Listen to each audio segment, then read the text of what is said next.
This year's Mobil 1 British Rally Championship has a tough act to follow because the 1997 series was a cracker. Nissan's Mark Higgins survived this fright in the final stages of the final round to take the title after a five-way shootout in the Isle of Man.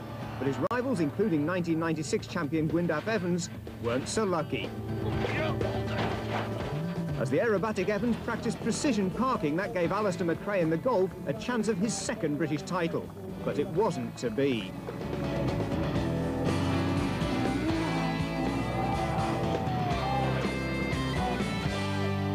McRae and Evans are both back to fight for the 1998 championship crown, with a range of new rivals in a new-look season opener on the Silverstone Rally Sprint circuit.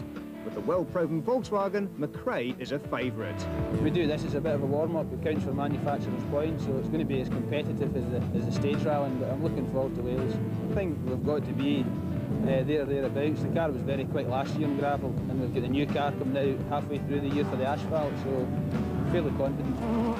Evans has a new car and a new team. He's moved across to Formula 2 world champion SEAT. It's coming together nicely. Yeah, I'm slowly settling into the team, and so far enjoying every minute of it. It's quite different to what I'm used to. The car's been put together differently. It's a very, very strong car. It's built for the World Championship. Now we're trying to fine-tune it for myself to drive it, and also for the British forests. It's very, very difficult to judge how competitive myself and the car will be very early on until we put it against something else. I mean, you can do all the testing in the world and all the development, but until you actually put it against other teams, you don't really know how competitive. But I think realistically we can hope for podium finishes at least. And total commitment? Yeah, absolutely. The new lightweight Howard. See it. Put me in a bit of an awkward position really, and said, you're too heavy, big boy. And I sort of had to do something about it. So once I got my head around the fact that I had to lose a bit of weight, it really wasn't as difficult as I anticipated. It was just, it's the mental thing, physically actually doing it. I sort of quite enjoyed, because I've become much more aware of my body and started training, and I went out and bought a GT mountain bike. Quite expensive one actually, so I had to justify buying it by using it, and consequently I've managed to reach the target weight. How much weight have you lost? Well, I've actually lost just over 4 stone actually, which is I suppose a fair achievement in itself, but I feel better for it, and obviously the team's going to reap the benefits as well. Tapio Laukkanen joins Martin Rowe, who now has a world champion co-driver, Derek Ringer. Yeah, we had a fairly good year last year, second in the championship, and been a lot of changes at Renault. Obviously I've got a new co-driver, and we're going to try and better that second place and win the championship. Derek's experience and knowledge is, he's been everywhere I want to go in the world championship as well, so I'm going to make the most of that. Obviously it's well since I've been in the British Championship, and the last time I was here, Renault and some of the other manufacturers weren't competing, so it's expanded, it's much more competitive, and I'm very happy with the position I find myself in.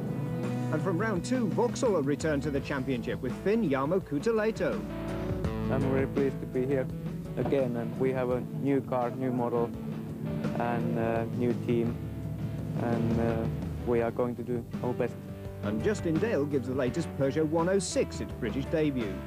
It's been quite entertaining really, with, as you probably know, the car sort of turned the wheel this morning. First of all, it's ever been on gravel, so everyone was a bit optimistic what it could do. It's a bit lively. It's a lot different to what I was driving last year. It's got just over 200 brake horsepower, so the little 106, it takes some getting down on the road, that's the trouble. Malaysian car maker Proton joins the series, with Jennifer Davies behind the wheel.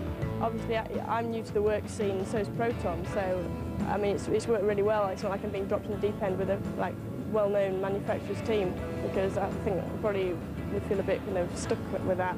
Whereas with Proton, obviously, we're going to be developing the car, and I'm going to be helping with that. So I'm going to learn a lot from them, and they're going to learn a lot from me, really. So it's going to prove a point here. I think a lot of people have maybe got poor opinion of Proton, but I think as the year develops, and from this weekend as well, they're going to change their opinions, really.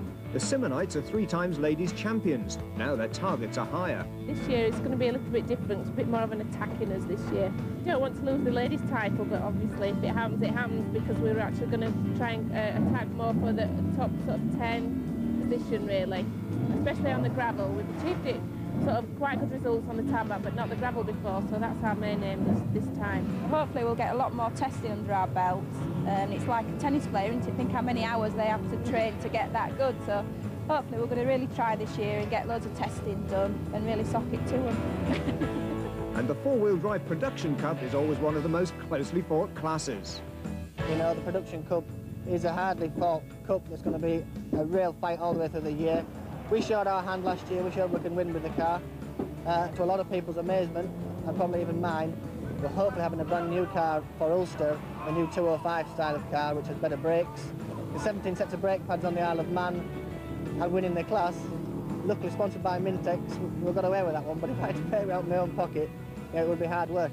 But yeah, looking forward to the season. The pressure's on for the reigning champion. Last year, our main thing was to win the championship, and there were lots of times where we had to settle for second. We didn't want to risk the car, where, for a driver's point of view, nobody wants to finish second. So this year it's just going to be, we're aiming for some high overall results in the gravel. We just need a little bit more safari rain over here at the moment, and I would sit us down on the ground. Yeah, David came out on top, and we've got to put that right this year, and that means we've got to win it. He can only fall down. He can't do any better. If he wins, it's just, well, you won it last year, so what? We can improve, and it's going to be hard to improve, but that's the aim, is to win. I mean, people say it's to taking part. It's not nowadays. You come in, the money you put into it, you've got to win, and sometimes you don't, sometimes you do. I mean, that's just rallying. As long as we go away without any damage and a respectable result, there's no points at stake for us this weekend. It's pride, and we're the worst in the world for pride. You don't want the next man beating you, so we're next to David Higgins in the service area. We don't want them on a night tomorrow night going, hey, we beat you, we've got to beat them, and that's all there is to it. So on to the opening round of the 1998 British Rally Championship, held over 2 legs on the 1.2-mile Silverstone Rally Sprint course. We catch up with the first of the 2 knockout competitions, the morning runs, with over 5,000 fans braving the cold and the rain. For the first time in the series, 2 cars race together head-to-head in 2 separate lanes on both gravel and tarmac. Off the line, the cars take the 2 right-handers, then it's flat out down the hill, with the red lane heading for the water splash, the blue lane for the yum. Next comes the hairpin, with the inside having a shorter distance, and the blue lane should move ahead as the cars head for the Michelin Bridge. Blue lane takes the bridge, the other car takes the tunnel, and this is where the car in the red lane can fight back, the second lap of the circuit. This time the blue takes the water splash, the red the yump, and the tighter inside line at the hairpin. The driver in the blue lane will be watching for his opponent as he goes under the bridge, while the red will be making a last-ditch attempt over the jump and through the final right-hander to the finish line. And in the knockout finals, the first across the line is the winner. But the morning heats proved it's not quite that straightforward, as the Finn Tapio Laukkanen in the Renault and last year Anderson in the Escort fought their own personal Nordic battle. It looked as if the Swede had the advantage by the yump. The Escort had the advantage now of the inside line all the way up to the bridge, but Laukkanen was making up for his late start and catching up fast. Has the advantage, but expect that to change any moment as McGann finds its legs around the outside here, the first part of the course. Anderson comes up to the bridge and over the yump for the young Swede, moving up to the Escort this season after driving the Ford Kart last year. But watch out for the very sideways Finn in the Renault Megane. Back onto the tarmac and across the line for the first time, Anderson looked well ahead. No hazards like pine trees on this event, but there were unyielding Silverstone tyres. The steering joint broken, Anderson could only slide to a halt and watch Laukkanen qualify for the semi-finals. Here the Finn would face a much tougher challenge, Alistair McRae in the Golf. The 1995 champion, very nearly the 1997 champion too, and one of the favourites for this season's title. As McRae controlled the Golf's wheel spin off the line, Laukkanen was pushing hard, too hard at the opening corner. Only minor damage after that 70 miles an hour brush with the tyres, but Laukkanen now had to recreate his own personal auto test before he could point the Megane in the right direction. And in the meantime, McRae had confirmed his place in the finals and a head-to-head with Gwyndaf Evans in the Seat. The Spaniards who build these cars have a name for this, mano y mano, man against man, between 2 of the quickest men in the British Championship.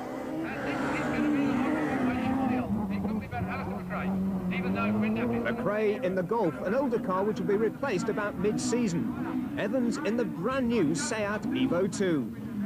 Both cars fighting for grip with almost 300 horsepower from the 2-litre engines going through those spinning front wheels.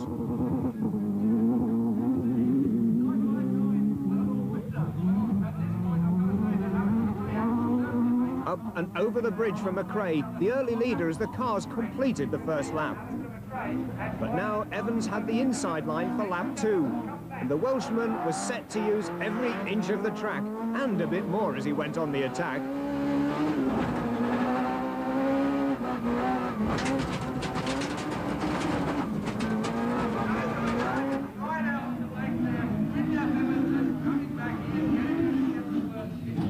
By the hairpin, Evans had equalled the score, but the Seat was fighting for traction on the tighter inside line, and that gave McRae the advantage once again.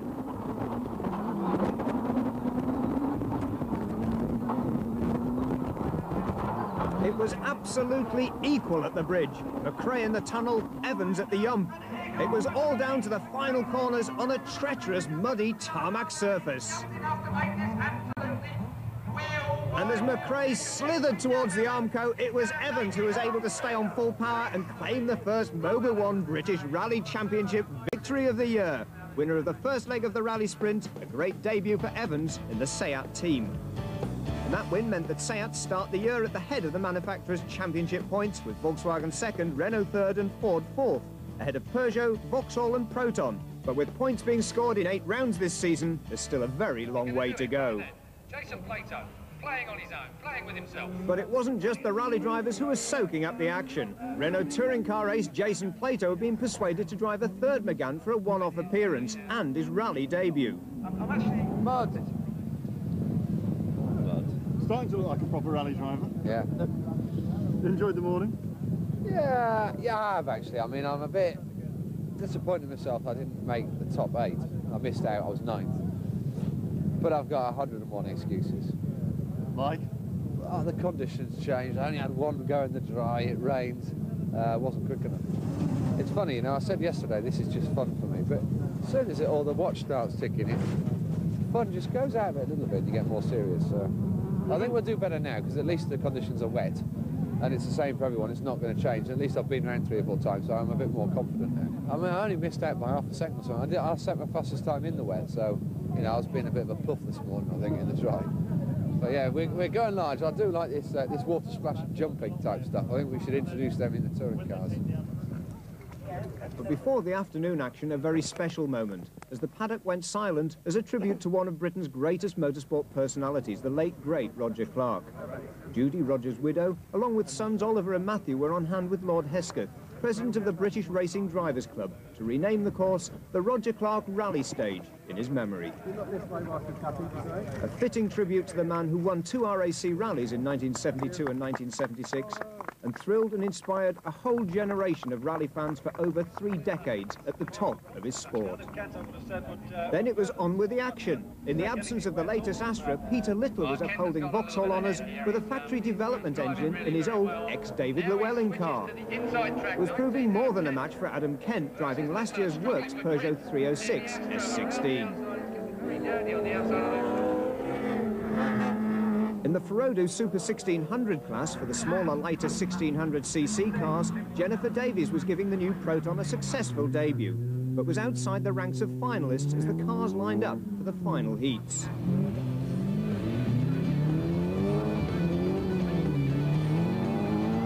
The top 8 times from the quarter-final runoffs will go into the knockout semi-finals. Tapio Laukkanen, the quickest, was paired with his Renault teammate Martin Rowe, while the second semi-final would bring together the old rivals Evans and McRae once again. Now, no need to look at the stopwatch. It was first across the line wins. Off the line for the 2 Renaults. Rowe number 2 on the inside, Laukkanen number 6 on the outside, and it's neck and neck. More than just friendly rivalry here, the result might set the tone for the team for the whole season, as Rowe, in his second year with Renault, works to show his new team leader a thing or two. Rowe ahead at the hairpin, the winner of last year's Manx Rally, his home event, But Laukkanen, beautiful car control, gets the power down better. Now he's moving ahead, but has the longer way round on the run to the bridge. Rowe now seems to be in front, and he flies over the jump as Tapio Laukkanen takes the tunnel, but the Finn now has the inside track. And look at the determined body language in car number 2. Martin Rowe beautifully controlled at the grandstand turn, across the line over 4 lengths ahead of Laukkanen. But just look at the Finn's commitment. Can he close that gap? Inch perfect, onto the dirt, 90 miles an hour. Recruited from Volkswagen at the end of last season, Laukkanen is set to do selected World Championship rallies in the Megane as well as the British Championship. This is a true world-class driver, giving 100% to catch Martin Rowe, and it's equal again. Laukkanen alongside at the hairpin, and now he's got the shorter run to the bridge. Both cars fighting for traction. 300 horsepower going through those front wheels, and it's Laukkanen sideways over the bridge, just ahead of Rowe through the tunnel. Through the left and the right, it's Laukkanen now 2 lengths ahead, but Rowe's closing again, sliding into the final right-hander. A last-ditch effort. Laukkanen's first to the line. Rowe bounces off the Armco. He still makes it to the finish. And that means Tapio Laukkanen is heading into the final. The question is, who will be his rival, Gwyndaf Evans or Alistair McRae? Evans won the first leg. McRae is now after revenge, but not if the Welshman's got anything to do with it. Total concentration. The lights go to green, and McRae's Golf slightly quicker off the mark, but Evans has got the inside line in the Seat. Onto the loose, a twitch of opposite lock for Evans. He's heading for the jump. McRae the water splash. And it's Evans just a second or so ahead on the run into the hairpin. Contrasting styles. McRae takes a wide line, trying to keep up the momentum. Evans very tight, flicking the Seat sideways with a handbrake. And it's Evans' technique that works. Onto the shale, just ahead of McRae, braking with his left foot, full power on the right foot, keeping the back of the car sliding over the bridge. Huge jump from Evans, lands ahead of the Golf, but now the Seat's on the outside. McRae's got the advantage. Brilliant performance from the Seat team. The new Ibiza Evo 2 is a lighter, more agile car than its predecessor, and Gwyndaf Evans, a legendary development driver, is the ideal man to ensure it can finish the long, tougher events this season. Certainly has the advantage now on the Roger Clark Rally Sprint course. McRae's Golf slithering on the tarmac with understeer. The Seat seems much better balanced as Gwyndaf heads for the water splash. Evans through the water, but McRae's literally flying on the run down to the hairpin. All 4 wheels on the grass at the entrance. Alistair's on a real do-or-die effort, and the Golf seems to have the advantage on the loose. Now the Golf's on the bridge. Evans approaching the tunnel. It's almost a dead heat. The Golf's bouncing between the tyres and the Armco, but McRae keeps it all under control. The question is, where's Evans? He's right alongside. It's all down to the final corner. McRae sideways, both drivers beautifully controlled, and McRae's engine dies on the line. Gwyndaf Evans is through to the final. McRae, the rev counter reads 0. He's coasting to a halt. Bitter disappointment for the misfiring Alistair McRae as Gwyndaf Evans lines up for his second final of the day. He'll be up against Tapio Laukkanen in the Renault Megane. No, obviously disappointed. We finished, we got second points in the first round this morning. It'd been nice to get some more points there, but that's rally sprinting. Better luck for Wales. Thank you.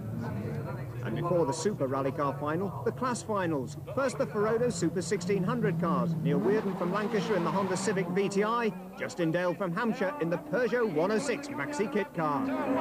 Weirden slightly ahead. The Civic, a well-established and developed car, uses variable valve timing on its engine to rev to a stratospheric 9,000 RPM, gives over 200 horsepower from just 1600cc. Peugeot literally brand new, straight from the factory. It had never even been driven before this morning, and the team have done a brilliant job around the inevitable teething problems. But at the jump, it's the Honda now well ahead, prepared for the Japanese company by Asquith Autosport near Brands Hatch. Another example, like Subaru and Mitsubishi, of how British rally expertise is exported worldwide. In the Honda, the winner of the 1600cc class in last year's championship, a volunteer fireman when he's not rallying. And plenty for rally journalist Martin Sharp to write about after this ride in the co-driver's seat, I am sure. The Honda's engine howling now with a substantial lead over the Peugeot. but this Ferodo Super 1600 Cup could become the most hotly contested class in the British Championship as the Peugeot and Proton improve, and there are even reports that other manufacturers are joining up too. But in the meantime, Neil Weirden's having it all his own way, and to his credit, he isn't backing off and cruising. He's giving the spectators a brilliant sight and sound right on the limit. Through the tunnel, through the final corners for Neil Weirden, heading for victory in the Ferodo Super 1600 Cup. And as the car heads for the line, just look for those huge smiles in the little Honda. Now the Production Cup finals. Julian Porter in the Mitsubishi Lancer with a standard heavier body shell than the Super Rally cars, but turbocharged four-wheel drive and stupendous acceleration off the line. But it's reigning champion David Higgins in the Subaru Impreza diving across, takes the lead and the inside line. No championship points at stake for Production Cup drivers, but as Porter said earlier, it's all about pride, and the former Manxman David Higgins, who now runs a rally school in Wales, is determined to hold on to that #1 spot. Subaru has the advantage over the jump, 2 seconds ahead of Porter's Mitsubishi, but the County Durham driver is using every inch of the track, plus a little bit more. With these bigger, heavier cars, smoothness is important as aggression to get a quick time, but it's David Higgins out in front, and now there's confidence, even has time to flash the headlights at the photographers as he flies off the jump. But Julian Porter is charging hard in the background. There's no way, surely, he can close this gap. It's not for the want of trying, though. Sideways on the tarmac, brushes the barriers with his back bumper. Porter is literally driving the tyres off that Mitsubishi to stay in touch. But across the line already, onto the outside lane. David Higgins well in control. No damage to Porter's Mitsubishi, but Higgins looks set to win the Production Cup category in style. But not if Julian Porter's got anything to do with it. A wall of death around the hairpin, trying to take a very wide line to avoid using the handbrake, losing momentum. He's trying everything possible to fight back. Is this going to be Higgins' day, though, in the lead? Porter, very spectacular. Higgins, very precise and tidy. Both drivers on the absolute limit. And Higgins' lead is being eroded. He has the inside line for the final turn, but both drivers are right on the limit. Higgins is understeering. Porter is oversteering. A big twitch as the Mitsubishi throws up the dirt. The Subaru gets the advantage and victory in the Production Cup for an obviously delighted David Higgins, who takes a bow. Stamp them down, chop down, it'll be very green. Great, a donut's going on. Well done, David, he deserves his opportunity to... Now to the big one, the grand final. Gwyndaf Evans on the left, Tapio Laukkanen on the right. Manufacturers' points at stake, but more importantly, pride. And it's the Renault that gets the better start. But not for long. Gwyndaf Evans has the inside line, and he moves ahead on the run down to the jump. It's the green Seat over the jump just before the Renault hits the water splash. It's now into the hairpin. The track's drying out. There's more grip out of the corner. And that is working to Gwyndaf Evans' advantage. He's still just ahead now as they set off on the run to the bridge, but Laukkanen is right with him. Riding with Evans and blinding sun as he flies over that jump at 100 miles an hour. Now onto the outside track. Laukkanen in the Renault Megane, right up against the side of the tunnel, uses every inch of the stage.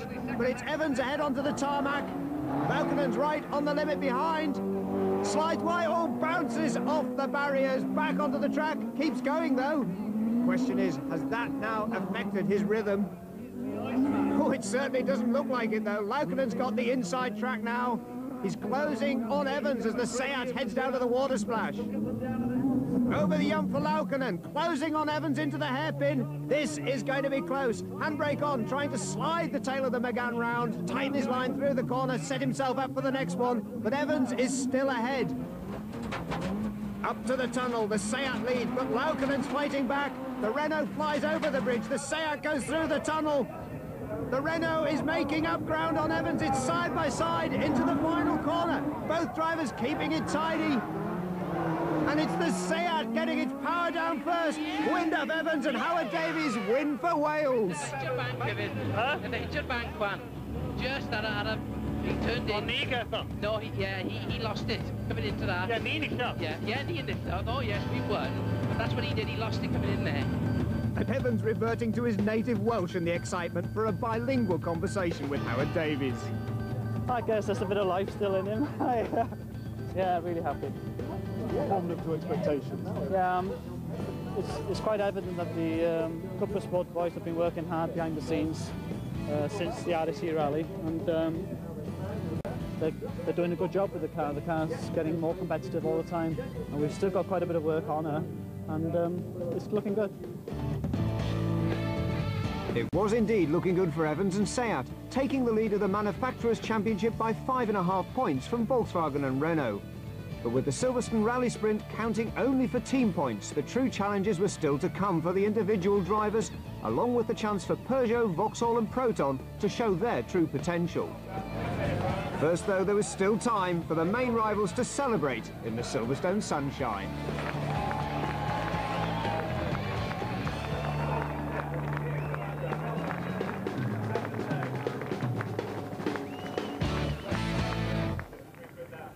Round 2 of the Mobile 1 British Rally Championship was back on more familiar ground. The crews heading west to the Marches, the historical borderland between the Mersey and the mountains of North Wales.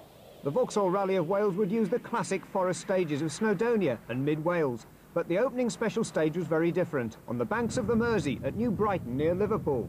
It was next to the Vauxhall factory which builds the new Astra, so where better for the new car to make its debut. It's very important to start. We must get information from car and where is the setup and everything. I don't expect excellent results from here. I think we have to finish, and that's very important. Butaleto's talent and the new Astra would be a fearsome combination. I've been here 2 times. In '95 we was second, and '96 we was third in F2. Forest roads, it changes every year. I don't know how well I know, but of course I like to get the first position, but I don't know if it's possible. A committed drive by Butaleto on the opening Euro Wirral special stage saw the Astra claim the 7th fastest time. But the favourite for the Vauxhall Rally of Wales victory was undoubtedly the Seat of local hero Gwyndaf Evans. The car is very good, really. I mean, obviously it's won the World Championship 2 years running, so it must be pretty good. Okay, it wasn't completely suited for the British forests, but I think we've done a bit of work on that score, and hopefully we're going in the right direction on that score as well. I would hope that it'll be seconds that'll be separating 4, 5, possibly 6 drivers again. But as the hard-charging Evans set the initial pace, his main rival was already waiting at the start. Alistair McRae in the Golf was set to match Evans' time to the second. I think Gwyndaf will be fired up. He's a new team. I've won his event 3 times. He'll be determined not to let me do it a 4th time. Obviously Tapio, Martin Rowe, a lot of quick drivers. Any news of what the stages are like? It's very dry. I think it's fairly dry. They've not had any rain here for a week or so it's got to be drying out a bit. There's a breeze there, so we'll see. The final countdown for McRae, but he and joint leader Evans knew that the 2 short tarmac stages were just a prelude to the real thing. West of Ruthin, Crackainog Forest beckoned. And as McRae predicted, dry, dusty and very fast indeed.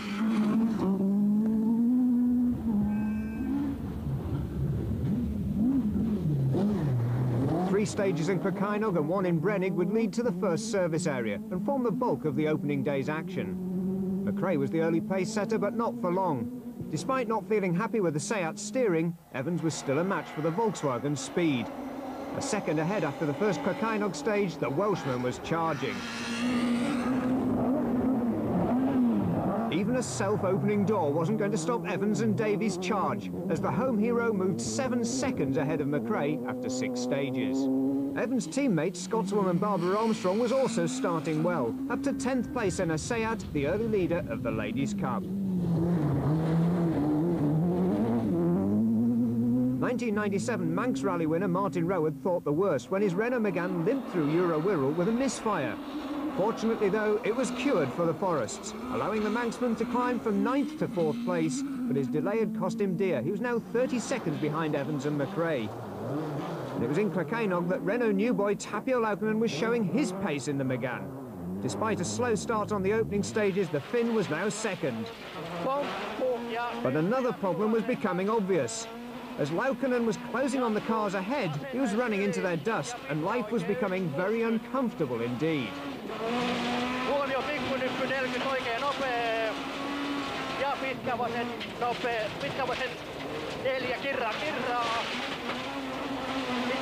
Problems of a different nature were to afflict Ulsterman Philip Young, 10th in his escort.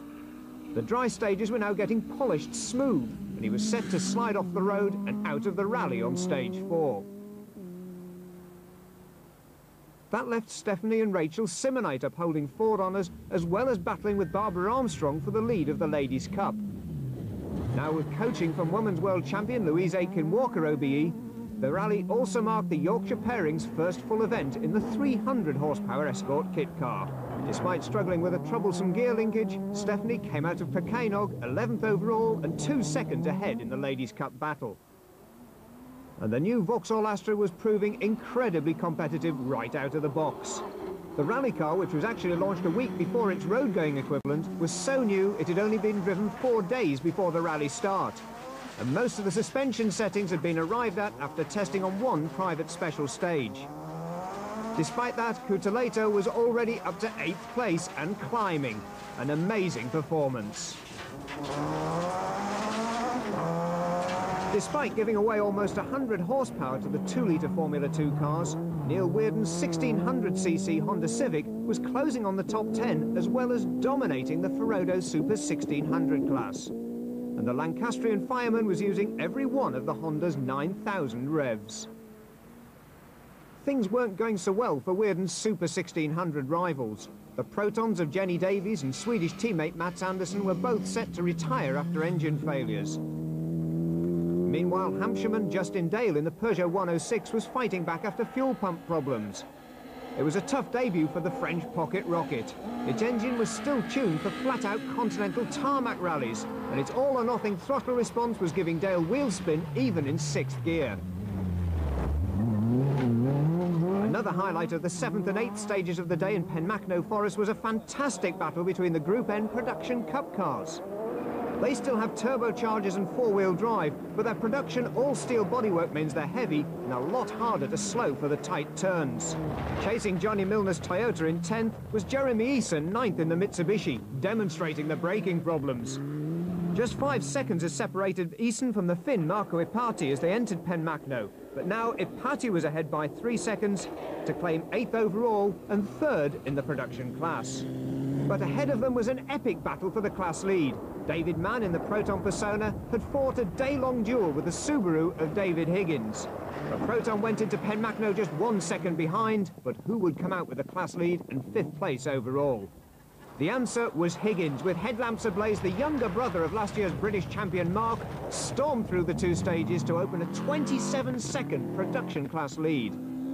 Ahead of him were just the Formula 2 cars, but what a battle there. Martin Rowe was heading for the regroup at the famous Sportsman's Arms near Denby, happy with a well-earned 4th place. But it was an unhappy and worried Gwyndaf Evans, limping out of Penmachno 3rd. A sick engine note provided the explanation, but was it an easily cured electrical fault or something more serious? Evans' loss, though, was Tapio Laukkanen's gain. The Finn's Renault Megane was now up to 2nd place, with just 2 short stages at Jura Wirral remaining before the overnight halt. But there was no doubting the fastest man in Penmachno. Alistair McRae's Volkswagen had taken no less than a 13-second advantage over Laukkanen to jump from 3rd into the rally lead. But the question was, as McRae and Evans arrived at the service areas, would Evans have been quicker than McRae? Indeed, was Evans still in the rally? On the last stage, there's a bad misfire in the engine. Hopefully it's nothing terminal. Hopefully the boys can sort it out. But we did lose about 26 seconds, and you know, since there's only seconds splitting us on the stages, I mean 26 seconds is quite a lot to give away. But we'll see. Gwyndaf ponders what might have been, as does Peugeot driver Justin Dale. Been a bit eventful from the word go this morning, going to the start of the actual rally, and the fuel pump packed up, so we had a few road penalties before we even started. But first few tarmac stages were brilliant. It's a real good tarmac car.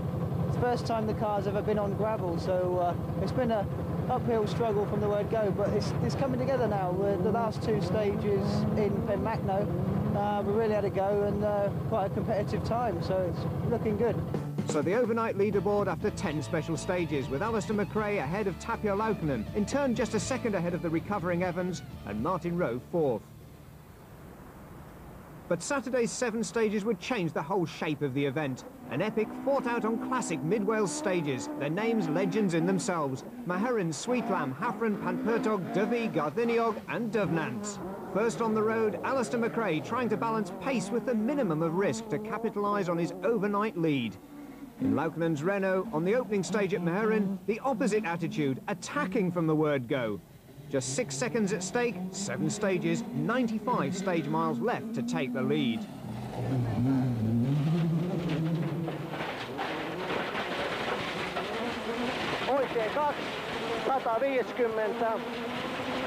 Not full pace notes on this event, just safety notes produced by the organisers. So co-driver Tapio Järvi could only call the most hazardous corners. 60, pitkä oikein 2 aukeaa. Jatkuu pitkä oikein 1 pitkään. Jatkuu oikein 2, 40, huomio. Oikein 5, kirraa.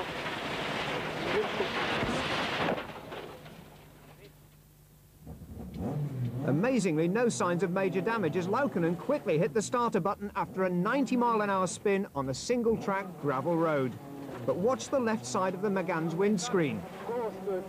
The billowing steam was a sign of a broken radiator, and although the Finn was quickly back up to rallying speed, the battered Renault couldn't maintain it for long. Before the end of the stage, the temperature gauge was off the clock and Laukkanen out of the event. That left Gwyndaf Evans heading the pursuit, and the Welshman had emphatically left his overnight problems behind him. McRae had completed the 15-mile Maherin stage in 15 minutes 25 seconds. Evans' time was a stupendous 15 minutes 18 seconds, making him equal rally leader with McRae.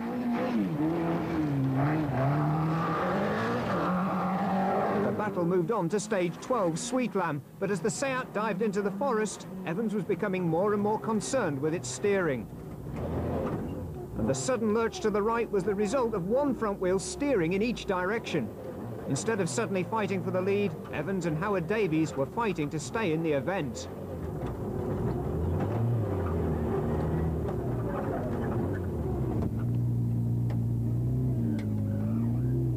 As Evans ground to a halt, the spectators were ready to help wherever they could. And I suspect they'd carry their hero's car to the end of the stage if necessary. Something is broken in the steering rack, only one wheel is steering. We have 3.5 miles to go. Is it okay to take the wheel off and drive out to the stage without a front wheel? Over.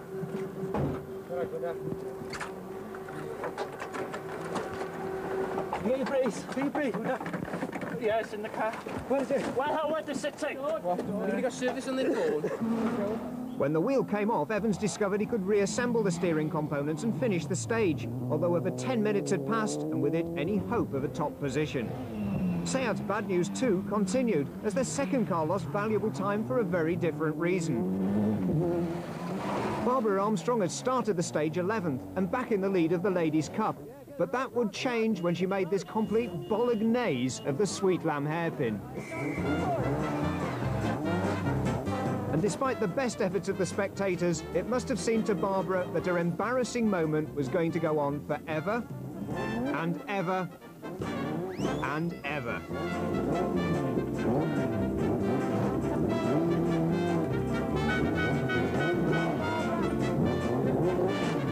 Luckily, damage only to pride rather than to the car, but lost time meant that she would drop back, not only behind the Subaru of Simon Redhead in car number 41, but more importantly behind the Simonites into 13th place and 2nd in the ladies' class.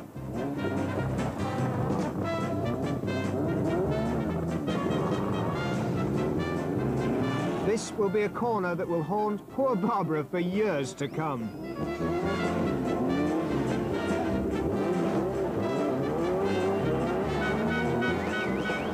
Another driver suffering a momentary loss of direction was Marco Ipati, now 7th overall and 3rd in Group N. But he had a quick way of recovering.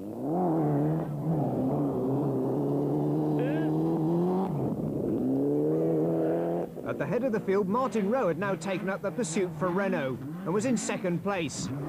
He was 32 seconds behind McRae after Sweetlam, 30 seconds behind after Hafren. The Scotsman couldn't relax his pace. And the question was now, could Rowe put on enough pressure to force McRae into a mistake? In this rally, as we've seen so often, a 30-second lead means nothing if you suffer a mechanical problem, a puncture, or just slide off the road. Jarmo Huitelato was now enjoying a superb debut drive that had taken the Vauxhall Astra up to 5th on the leaderboard. The Finns' satisfaction and the team's smiles were growing wider with every mile. In contrast to the worried faces in the Seat service area at Machynlleth, co-driver Howard Davies took up the story. We had a pretty good run on the very first stage this morning, Meherin, but we went into Sweetlam and the front steering actually loosened itself and started to come apart. We thought we'd complete the stage, but the wheels slowly went, you know, out of direction, and eventually it actually came apart and one wheel was steering and the other wasn't. So we stopped in the stage, jacked it up with some spectators' help. We managed to thread the parts back together and we got going. Obviously you lose confidence in the car after something like that's happened, so we've just driven through the last stage and we've got here now for them to give it a good span and check it over. Hopefully we can continue and get some points now, but I mean, challenge for the lead is unfortunately evaporated. This rally isn't good to me actually in Gwyndaf, is it? It's not, is it? We have this interview quite often in this car park, saying the same thing. Thanks very much, but bad luck. Yes, but you know, hopefully you get your own back on the Scotsman. Well, that's it, yeah, it's a bit of a Celtic battle, isn't it? No such problems for Alistair McRae. The Golf arrives in service with a 30-second lead and 4 stages to go before the finish. Gwyndaf went very quickly in the first stage this morning. Took us by a bit of surprise. We had a real go in the second stage and Gwyndaf had a problem. He's dropped, I think, 10 minutes. And Tappy went off as well. So it's just the pace we're driving at. It's very easy to make a mistake. Why are you smiling about all this? I'm not smiling at all. No, just obviously it takes the pressure off me a bit. We backed off a bit in the last one and Martin took 2 back, so we maybe just need to step the pace up slightly. Still 4 stages to go, so it's a long way. Is it? I would have thought that with your lead, you know, it was fairly cut and dried. No, definitely not. You should never say things like that. McRae's caution proved justified. Despite setting the fastest time on the next stage under the scrutiny of his father, the 1979 Rally of Wales winner Jimmy, by the end of stage 15 Dovey, it was all over. A stone had holed the radiator, the Golf had boiled dry, and Alistair was out of the event.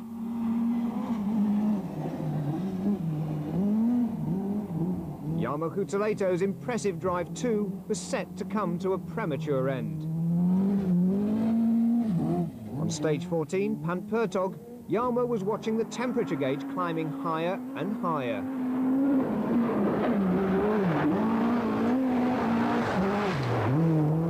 The car was running perfectly, but now he was smelling hot oil. And despite dropping his pace, he couldn't get the car to the end of the stage. Wisely shutting the engine down before serious damage was done, the reason became quickly obvious to the team. Another rogue piece of flying Welsh flint. So what do we think it is, a stone? Yeah, it's a stone. Yeah. Very big stone. Big rock. From the rear, it went like this. And when we turning right, I smell it. Yeah. And I think it. When we came down, when I found it, the temperature went high. I think it's a head gasket. Do you think it'll run with a new radiator, or is the engine cooked? No, but it's no pressure. No oil pressure. No pressure in the pistons. No compressor. That seems pretty terminal. I think so. Yes. Vauxhall Motorsport boss Mike Nicholson was Jimmy McRae's winning co-driver on the 1979 rally, but not so lucky today. Also out of luck, David Higgins in the Subaru, jammed in second gear for the long 16-mile Dovey special stage, losing the Production Cup lead and what would now be second place overall to the Proton of David Mann. With no service between Dovey and the following Gatheniog stage, the unlucky Higgins was forced to drive over 30 miles in second gear, with the poor Subaru revving its heart out. The stage before the last one, Dovey, we lost 4th gear originally, and then from once that was going, we were just bypassing 4th gear for a while, and it wasn't too much of a problem. and then the box jammed in second gear, and we've had to do the last 2 stages, probably the fastest stages in the country in second gear. So we've dropped about 6 minutes now, but it's a bit of a disappointment because we were up into second overall. The team and the car, everything was going absolutely 100%. Like normally you can spot the gears when they start to balk or something before they go, but this time it just went straight away. But hopefully we showed them that we are a little bit quicker on this rally, and just hopefully we can sort it out now and come back for the Pirelli when there's more points on offer. Still plenty of support for Gwyndaf Evans, but at the head of the field it was a delighted Martin Rowe.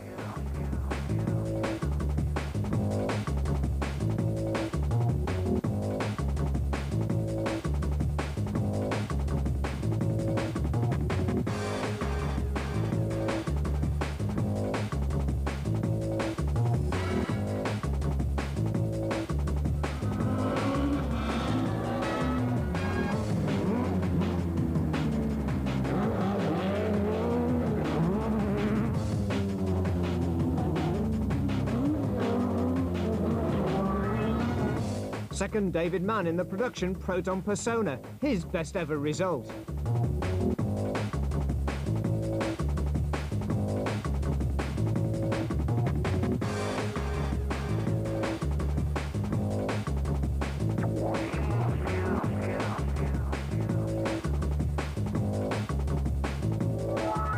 Third, Johnny Milner in the venerable Toyota Celica, a fine drive against all odds. And fourth, the giant-killing Honda of Neil Weirden, also dominating the Ferodo Super 1600 class.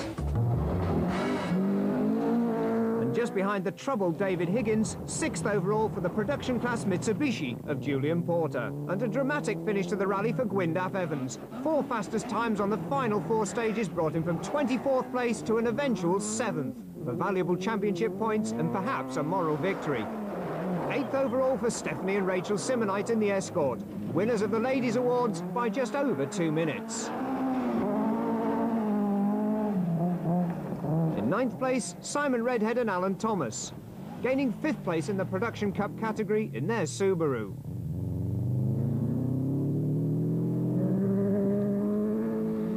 While in 10th place, the memories of that disastrous hairpin in Sweet Lamb are sure to come back to haunt Barbara Armstrong. But a top 10 position and 2nd in the Ladies' Cup is no bad. But the spectators at the final stage of the event were waiting for the rally leader. Martin Rowe, co-driven by former world champion Derek Ringer, had once again proved that smoothness and consistency pay. Fastest on just 3 of the 17 special stages, but bringing a pristine, almost unmarked Renault Megane Maxi to the finish of the Vauxhall Rally of Wales with a 2-minute 10 seconds advantage. It's a delighted and relieved Martin Rowe who received the congratulations of the Renault team. Well done, mate. The pressure of that final stage, where he knew the rally could be lost but never won, was obvious on Rowe's face. Sit on the bonnet of the car. Thank you. That must have been nerve-wracking, that last stage there. Yeah, it was a horrible stage to finish on. It was very rough where they've regraded the stage in big, like 4-inch rocks. So the first thing you think is punches and things. So just glad to get it through. Drove in the middle of the road and the car felt awful, but it was just me probably. Just glad to get it over and done with. Rowe expressing relief at winning. David Mann, undiluted delight at finishing 2nd. We just kept it steady all day. I mean, David was going quicker than us this morning. We were going as quick as we could go, but couldn't keep up with him, and just stuck at our own game plan, and it worked out very well in the end. But there was definitely no cruising for Johnny Milner in the old Toyota. Still on the limit, right to the very end. Even despite this spin, it was a fantastic 3rd for Milner. A superb 4th too for Neil Weirden and Trevor Agnew in the Honda Civic. Sheer speed plus consistency makes him the man to beat in the Ferodo Super 1600s. Fantastic, can't believe it. We came here, hoping to get a top 10 result and hopefully win the Ferodo Super 1600 Cup. We've done that and we've finished 4th overall, 2nd in Formula 2. It's absolutely fantastic. Fantastic for me and Trevor and also the team. And 8th overall for the Simonites in Wales means that the men had better watch out as well as Barbara Armstrong. Yeah, absolutely thrilled to bits. At last we got into the top 10 and We've had a good run all the way through, and we've been pushing hard like we said we were going to do, and we've come out unscathed. So confirmation then of the results, with Martin Rowe taking that victory by 2 minutes and 10 seconds from David Mann, Johnny Milner third and Neil Weirden fourth. David Higgins in fifth place, surviving that gearbox problem ahead of Julian Porter, with Gwyndaf Evans up to seventh and the Simonites eighth.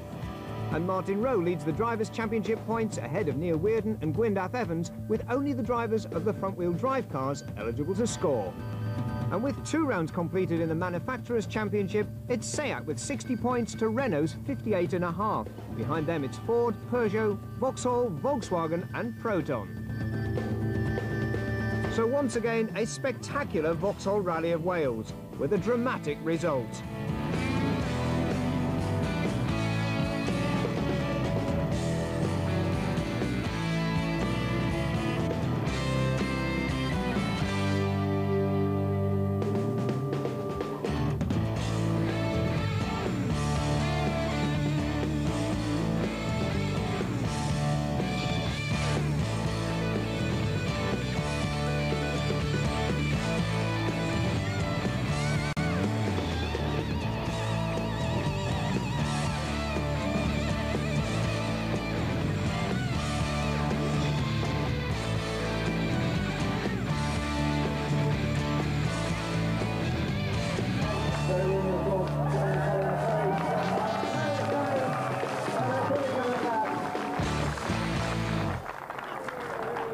So onwards and upwards for the Mobil 1 British Rally Championship, heading north to Carlisle, Cumbria and the Pirelli International Rally, based principally around the fearsome Kielder Forest.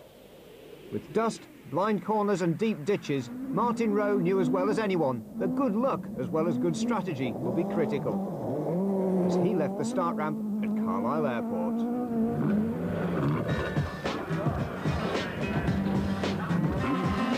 Plan was the same as the Vauxhall Rally. We want to be in the first 3 at the end of the first day today and bag some more points obviously, and then tomorrow, depending on how today goes, we might push to go for an overall victory, but we'll just see how it goes. As many of Rowe's rivals hit bad luck in Wales, Alistair McRae was probably the unluckiest. Wales went really well to start with, but then to retire 2 stages from the end with engine failure with 40 seconds lead, it wasn't very good, but hopefully we can right that wrong here.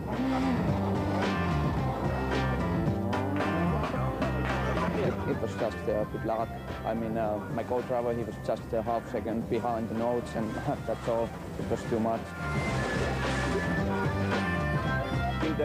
It's always been so much losing stones, big stones. You never know if you get the puncture, you're out of the rally. But still, Michelin has done a lot of work with the tires. I'm very pleased by that, and I'm looking forward to this event. The opening stages at the airport were just a prelude to what was to come. In Wales, you can slide wider, use the ditches, use the road a bit more, use more of a line, whereas here, the roads are narrow, there's steep ditches and a lot of rocks at the sides, so it does make it a bit more difficult.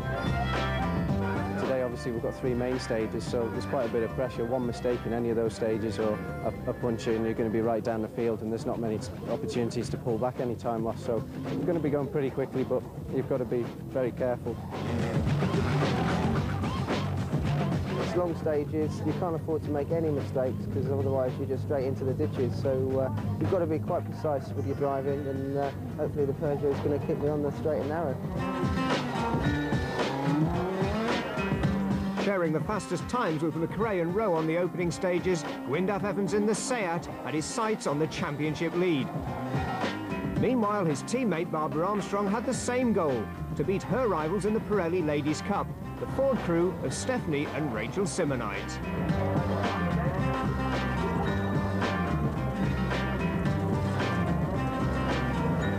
But already the rally was beginning to bite. A mistake on the Carlisle stage dropped Vauxhall's Jarmo Kutuleto to the tail of the top 10.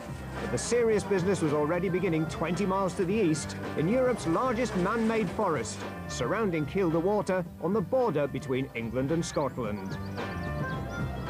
3 special stages in Kielder Forest would complete the opening day's action, and the man to beat on the first of these, the 36.5-kilometre Churton Head stage, was Martin Rowe in the Renault.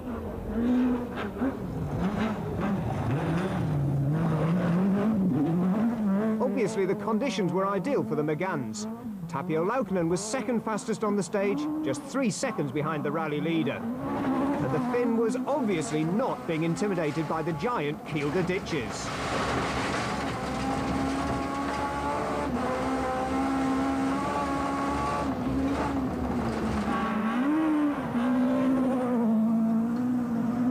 Less happy, though, was Gwyndaf Evans.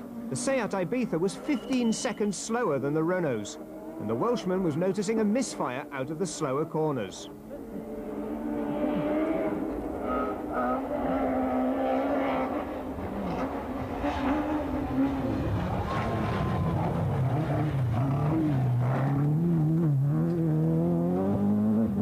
Evans, though, was still third overall, 3 seconds ahead of the ever-spectacular Finn, Jarmo Kuutaleito, who was storming his way back up the leaderboard after that mistake at Carlisle Airport. This was just the second event for the new Vauxhall Astra, but already the car was right on the pace.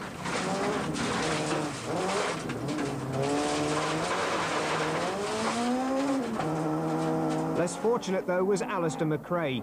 He was losing time, dropping down the order to 8th place, and the gentle braking was a clue as to why.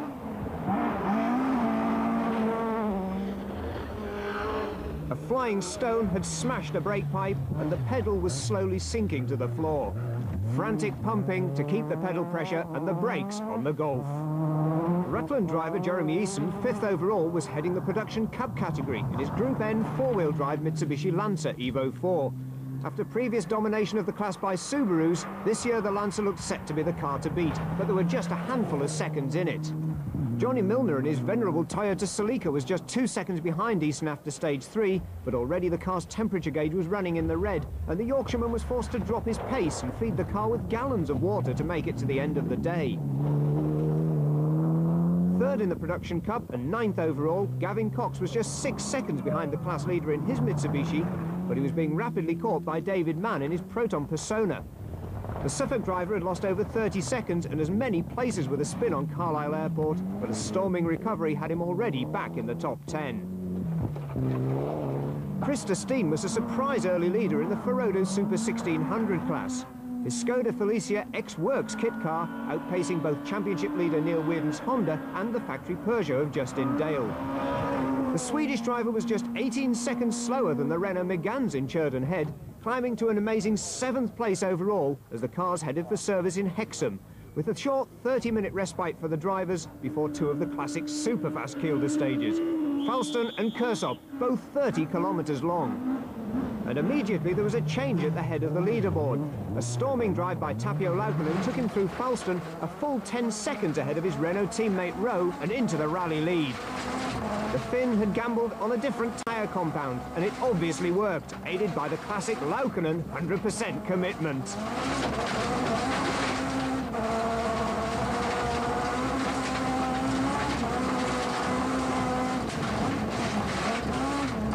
In contrast to Laukkanen's attack, Martin Rowe, with the calming influence of world champion co-driver Derek Ringer alongside him, was concentrating on keeping it smooth, tidy and mistake-free.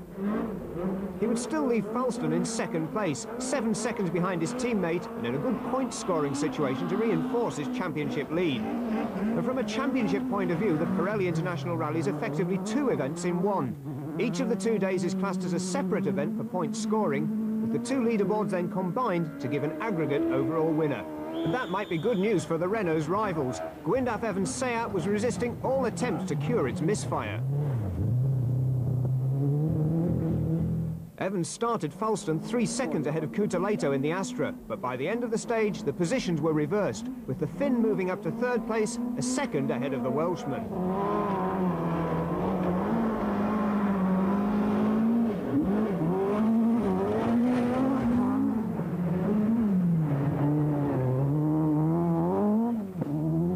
But there was some consolation for Seat in the Ladies' Cup. Championship leaders Stephanie and Rachel Simonite were struggling with the handling of their Escort, which was wandering from side to side on the heavily cambered Kielder tracks. Full crest, 60, crest and 1 right, 130 up. Straight flat crest, 130, 3 left, don't cut. 100, 3 left, don't cut, 100. Stay right right over, full crest, 60, tight, 5 left, 60 now, tight, 5 left. In contrast to the Simonites' lack of confidence in their car, Barbara Armstrong was revelling in the handling of hers. The Scotswoman's Seat was now over a minute ahead of the Simonites and rubbed the point home further by overtaking the similar escort of Philip Young on the penultimate stage of the day. Less lucky was Jenny Davies in the Proton Compact. Her troubled season continued with a puncture followed by a collapsed jack on the third stage of the day, then an encounter with an earth bank on stage 4. Another driver having a tough time was Justin Dale in the Peugeot Maxi. Now on the edge of the top 20, not only was Dale still having to fight with nervous handling on the pocket rocket, he was also having to cope with fluctuating oil pressure and rising temperatures. It was proving a frustrating day for the Hampshireman. Right, 200. Keg, crest and dip, and left 400.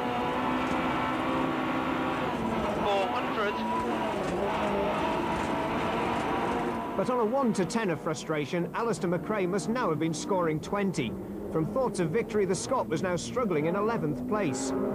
The brakes had now been repaired, only to be replaced by throttle problems, stopping the Golf from giving its full 280 horsepower. At least a philosophical McRae could look forward to scoring points on the second day of the rally. There's a clip come off the throttle cable, so we only had quarter throttle for the whole stage, so not good. It's not been your day today, really, has it? No, not at all. In the first stage, it was a rock's broken a brake pipe, so we had no brakes for 10 miles of the stage. Then in there, we've dropped another minute, so disaster. But there was some good news in Cumbria. The Swede Christer Steen was consolidating his position with a steady run to the end of the day. Although his Ferodo Super 1600 rivals were chipping away at his 45-second advantage, he was still set for class victory and 10th place overall. A stupendous battle in the Production Cup saw 5 cars covered just by 35 seconds. And the Finn Marco Ipati set the fastest time on the last stage of the day to claim 5th in class, 9th overall. But through the day, being outpaced by a young compatriot. Jana Tohino from Kilminky was making his British rally debut. 4th in class, 8th overall. But there were 3 British drivers at the head of the Production Cup battle. Gavin Cox, 7th overall in his Lancer Evo 4, distinguished by its bigger rear airfoil, on the car's first visit to Kielder. Ahead, David Mann in the Proton Persona had produced one of the drivers of the rally to storm up the leaderboard after his spin on the opening stage to 5th overall. He was leading the class after stage 4, but the Suffolk driver hadn't reckoned on a fight back on the final stage of the day from Jeremy Eason. 2 seconds quicker through Curzon, he claimed 5th place and the class win by just a second. And the battle for the lead was just as dramatic. Tapio Laukkonen was in trouble, limping out of the final stage with damaged bodywork and a puncture after clipping a bridge. The Finn lost just 13 seconds, but that was enough to drop him from 1st to 4th within sight of victory. One can only imagine the atmosphere inside that car. It was up to 3rd place by a margin of just a second for Jarmo Kuutaleito in the Astra, a superb result in only the car's 2nd event. The new car's handling was still not perfect though, and Kuutaleito was using every ounce of his awesome car control.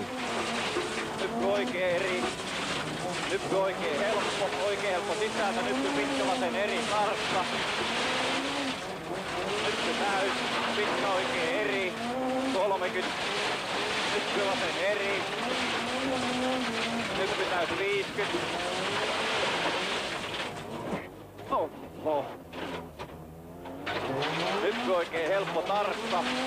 Oikein täytyy nyppylä 50. Vasen helppo 50. Oikein täysmiinus. That momentary off by Kuutaleito almost certainly handed 2nd place to a relieved Gwyndaf Evans. The team had cured the Seat's misfire by replacing the electronic ignition control, and Evans repaid them by snatching 2nd place by a 1-second margin. Evans' late charge brought him to within just 4 seconds of the rally lead. Ahead of him, Martin Rowe's cool, calm and collected strategy had almost come to grief when the Renault driver had overshot a junction on the last stage of the day, losing 8 seconds. And that meant that the last part of the 30-kilometre Curzon stage had to be driven 10 tenths. But despite the pressure, Rowe duly delivered and returned to Carlisle a relieved winner of the opening leg. We were just discussing with Derek on the way back. It's been a very short rally. There's only been 3 main stages. and basically I've just driven in the centre of the road and kept out of trouble again, and it's paid off. I've made a few mistakes. I don't feel I particularly drove very well, but the car's performed very well. The tyres have worked well, so you know, we're here. We've won again. And as work began on the preparations for leg 2, Gwyndaf Evans was happy with his recovery in leg 1. Yeah, not too bad in the last stage, although we did overshoot the junction. I think it could have been quite a good stage time otherwise, but yeah, pleased. At least the car ran okay on the last stage, and we managed to salvage second, so that's quite good. But Jarmo Kuuteleto's achievement, third in the Astra, wasn't achieved without a few battle scars. The result is good, but we lose the winning on the second stage. We spun and lose 6 or 7 seconds. It's a big difference after the Vauxhall Sport Rally, and we have done a lot of work, but we have a lot of work still to do, but it's coming.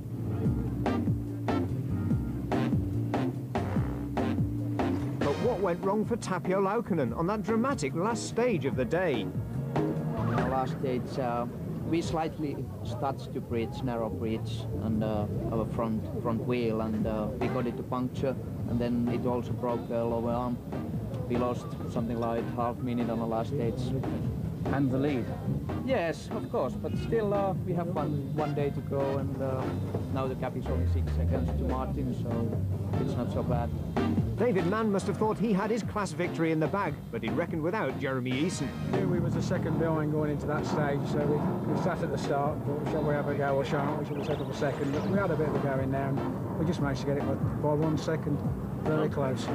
Barbara Armstrong and co-driver Lisa Audi were celebrating success over the Simonite sisters in the Pirelli Ladies Cup. Took the time in the first 2 stages in the airport after last year's mischief, so we took a time there. And then in the gravel stages, I knew it would be okay because we had been out to within Gwyndaf testing. So even though it was like very marbly and a lot of camber, it didn't put me off. I wasn't scared of it or anything. So we had a few moments, so I settled down a bit and then just tried to keep up the pace and just look for the difference in surface. So when it's nice and smooth, I went fast. And when we had these big rocks and stuff, I just took my time with it. You can't win them all, can you? And there's another day tomorrow, so it's not the end of the world. We just haven't been very confident with the car today. It's been very tail happy, and you know, with the conditions being quite slippy, and I'm just settled at all today. But I've done a nice sleep tonight, and I'll be coming out fighting again tomorrow. Well, at least you don't look too unhappy about it. Well, it's even Stevens now. We're even Stevens in the points, so tomorrow will be another day, as Scarlett O'Hara once said. Indeed. But at the end of day 1, it's Martin Rowe heading the leaderboard with Gwyndaf Evans just 4 seconds behind. A second adrift from that, Jarmo Kuuteleito, and Tapio Laukkanen makes it the top 4. And in the championship points, that means Martin Rowe now extends his lead to 64 points over Evans' 53. An 11-point advantage with Neil Weirden, the 1600 class man, heading Barbara Armstrong, 3rd and 4th. Stephanie Simonite's 5th, Justin Dale 6th, Jarmo Kuuteleito moves up to 7th ahead of Michael Faulkner. And in the Manufacturers' Championship, Renault lead by a mere 2.5 points from Seat, with Ford and Vauxhall 3rd and 4th. Behind Peugeot in 6th place, though, the reigning champions Volkswagen still have a long way to go. But there was still half the rally to go. Leg 2 would offer almost double the stage mileage and another chance to claim championship points based on the day's results, as well as the overall Pirelli International Rally victory, calculated on aggregate. And to make Kielder still trickier, it was raining as the cars headed for the first and the longest stage of the day, the 25-mile, 40-kilometre trail through Pundershaw. Setting the pace, Alistair McRae was going for broke. Fighting back after his problems on leg 1 left him 11th on the overnight leaderboard. He covered the stage in just 22 minutes and 40 seconds to head the leg 2 results and vault to 4th in the overall rally standings. Behind the flying McRae, Gwyndaf Evans had no need to match the Scots' breakneck pace. He was still going fast enough, though, to gain a 6-second advantage over Martin Rowe and take the overall rally lead by 2 seconds. And on stages where mistakes cost minutes, anything could still happen. Jarmo Kuuteleito had high hopes of maintaining his top 3 position, even challenging for victory. But just a few kilometres into the opening stage of the day, there was a vibration, followed by violent tugging on the steering.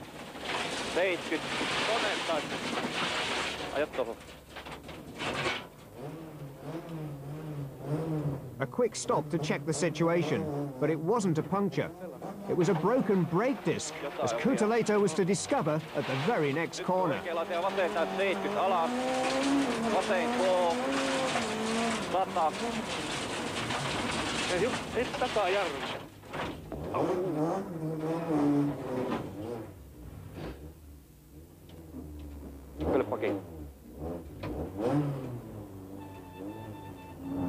A quick blast on the horn for help, and the Astra was able to limp out of the stage using just the handbrake, but over 15 minutes were lost, and with it any chance of a front-running position.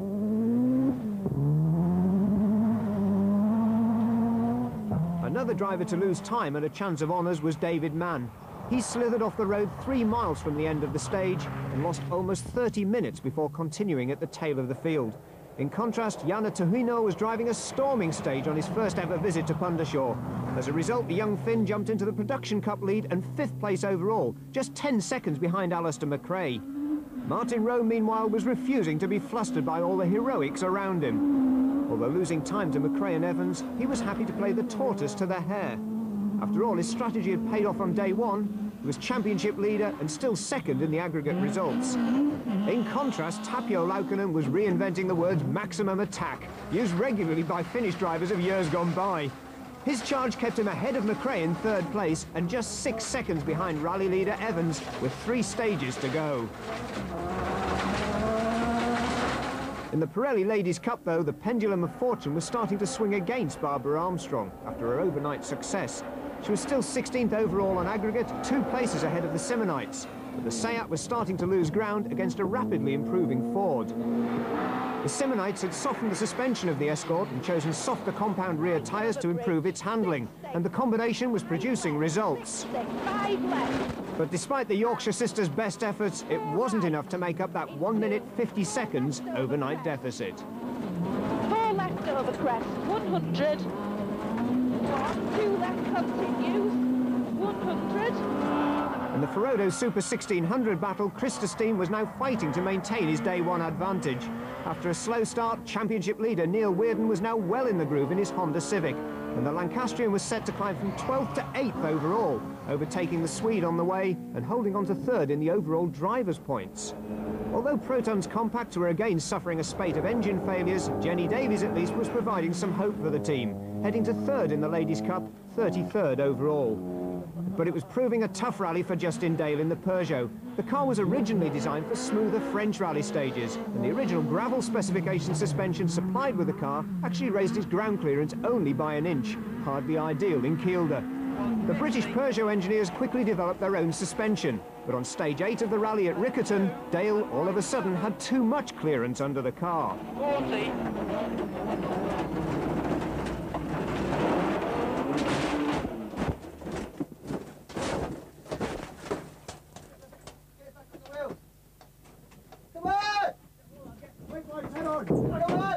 The shout for help was to roll the car back onto its wheels, but as Dale tried to start the engine, it was in vain. The crankshaft pulley had been snapped off by the impact and the car was out of the event. Meanwhile, in the Production Cup, Marco Ipati stormed ahead of his rivals to take the class win by a 16-second margin on the final stage. The Finn also moved up to 5th place overall, both in the Day 2 results and in the overall aggregates, despite this little indiscretion which lost him over 30 seconds.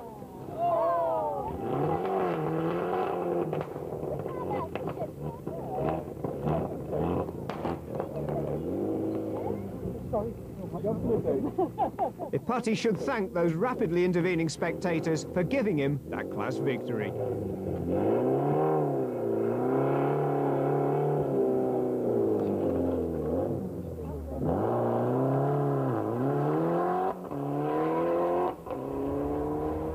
Ahead of Ipati on Newcastleton, the 9th and last stage of the rally, Alistair McRae was heading for 4th place on aggregate in the Volkswagen. He'd also get 28 championship points for 2nd place on day 2 of the event. There was no way he could catch Gwyndaf Evans for the rally lead, but it was a great salvage job after a disastrous opening leg. The last stage of the rally was, of course, where last year the top 3 runners, McRae, Evans and Rovanperä, all crashed out of the event while fighting for the lead. This year, though, discretion seemed to be the better part of valour, for Martin Rowe at least. He was happy to let his teammate move up to second and would hold third on the road and on aggregate and keep a 1-point lead in the Drivers' Championship. Tapio Laukkanen's fight back through the closing stages took him to within 20 seconds of the flying McRae, third place in leg 2. But more important is the consistency which added up to second place overall on the Pirelli International and now places him fourth in the Drivers' Championship, ahead of his Scots rival.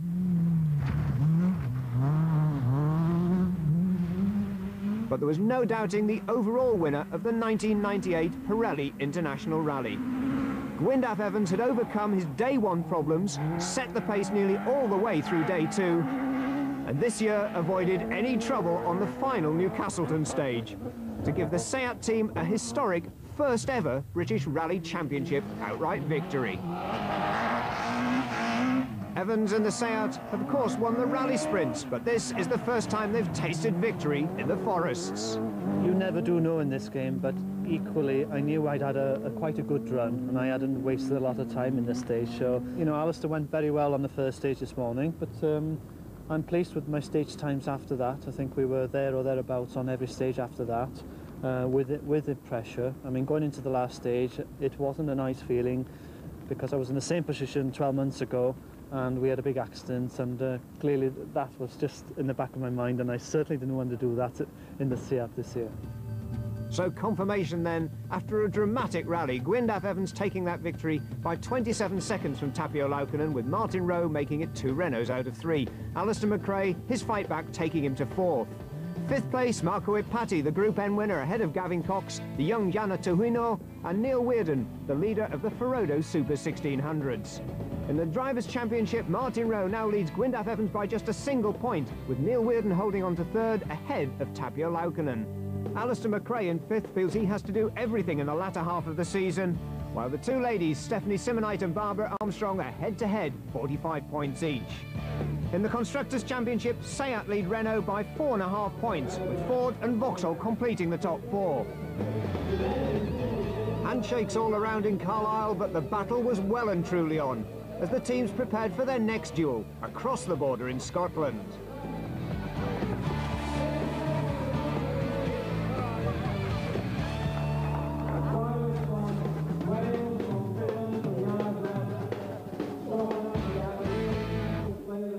A short hop across the Solway Firth, north of the Scottish border, to forests, hills and glens which would provide 2 loops containing 13 of the most spectacular and scenic gravel special stages anywhere in Europe. Dumfries in Galloway was the host for the 2-point scoring opportunities that would offer Martin Rowe the make or break of his Mobil 1 British Rally Championship bid.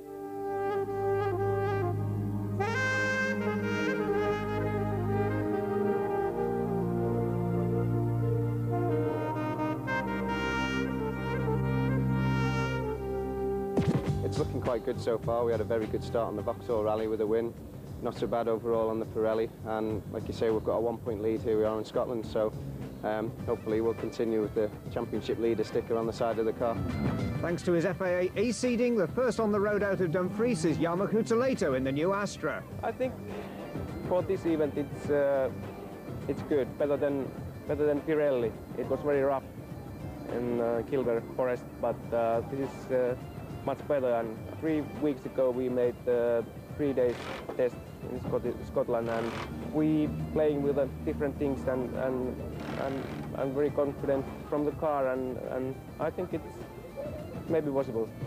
Support already in evidence for SEAT's Gwyndaf Evans, but he predicts a tough challenge ahead. You know, the pace will be very hot here in Scotland, and clearly 5 or 6 drivers and teams are eagerly trying to win this rally, so it should be a good rally. Last year's winner, Alistair McRae, looks relaxed, but does being the home hero add to the pressure? No, I wouldn't say so. I think the main pressure comes from the championship now. We've had 2 not good results, so we've got to really try and win this and get the championship back in court. And I think the only thing for me is to try and win both days. It's not going to be easy, but that's what we're here to try and do. If we do that, then hopefully the championship is back in our grasp.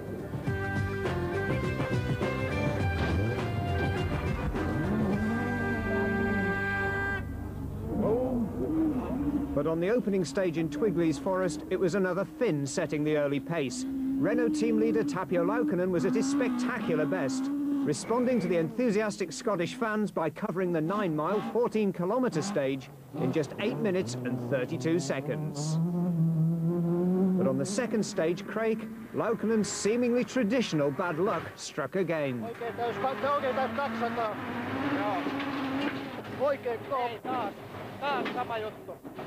Just as the Finn grabbed 5th gear, the McGann's power faded, and with it, any chance of rally victory. Now it was simply a case of trying to keep the car going to the end of the stage.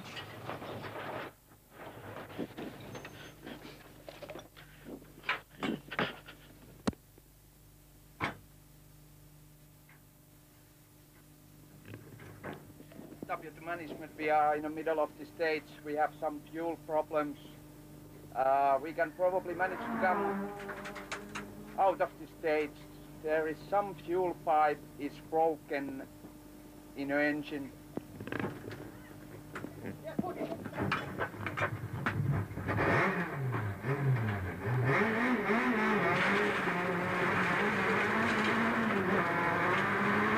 The McGann's engine was running again, but with over 3 minutes lost, Laukkanen was now down to 30th place.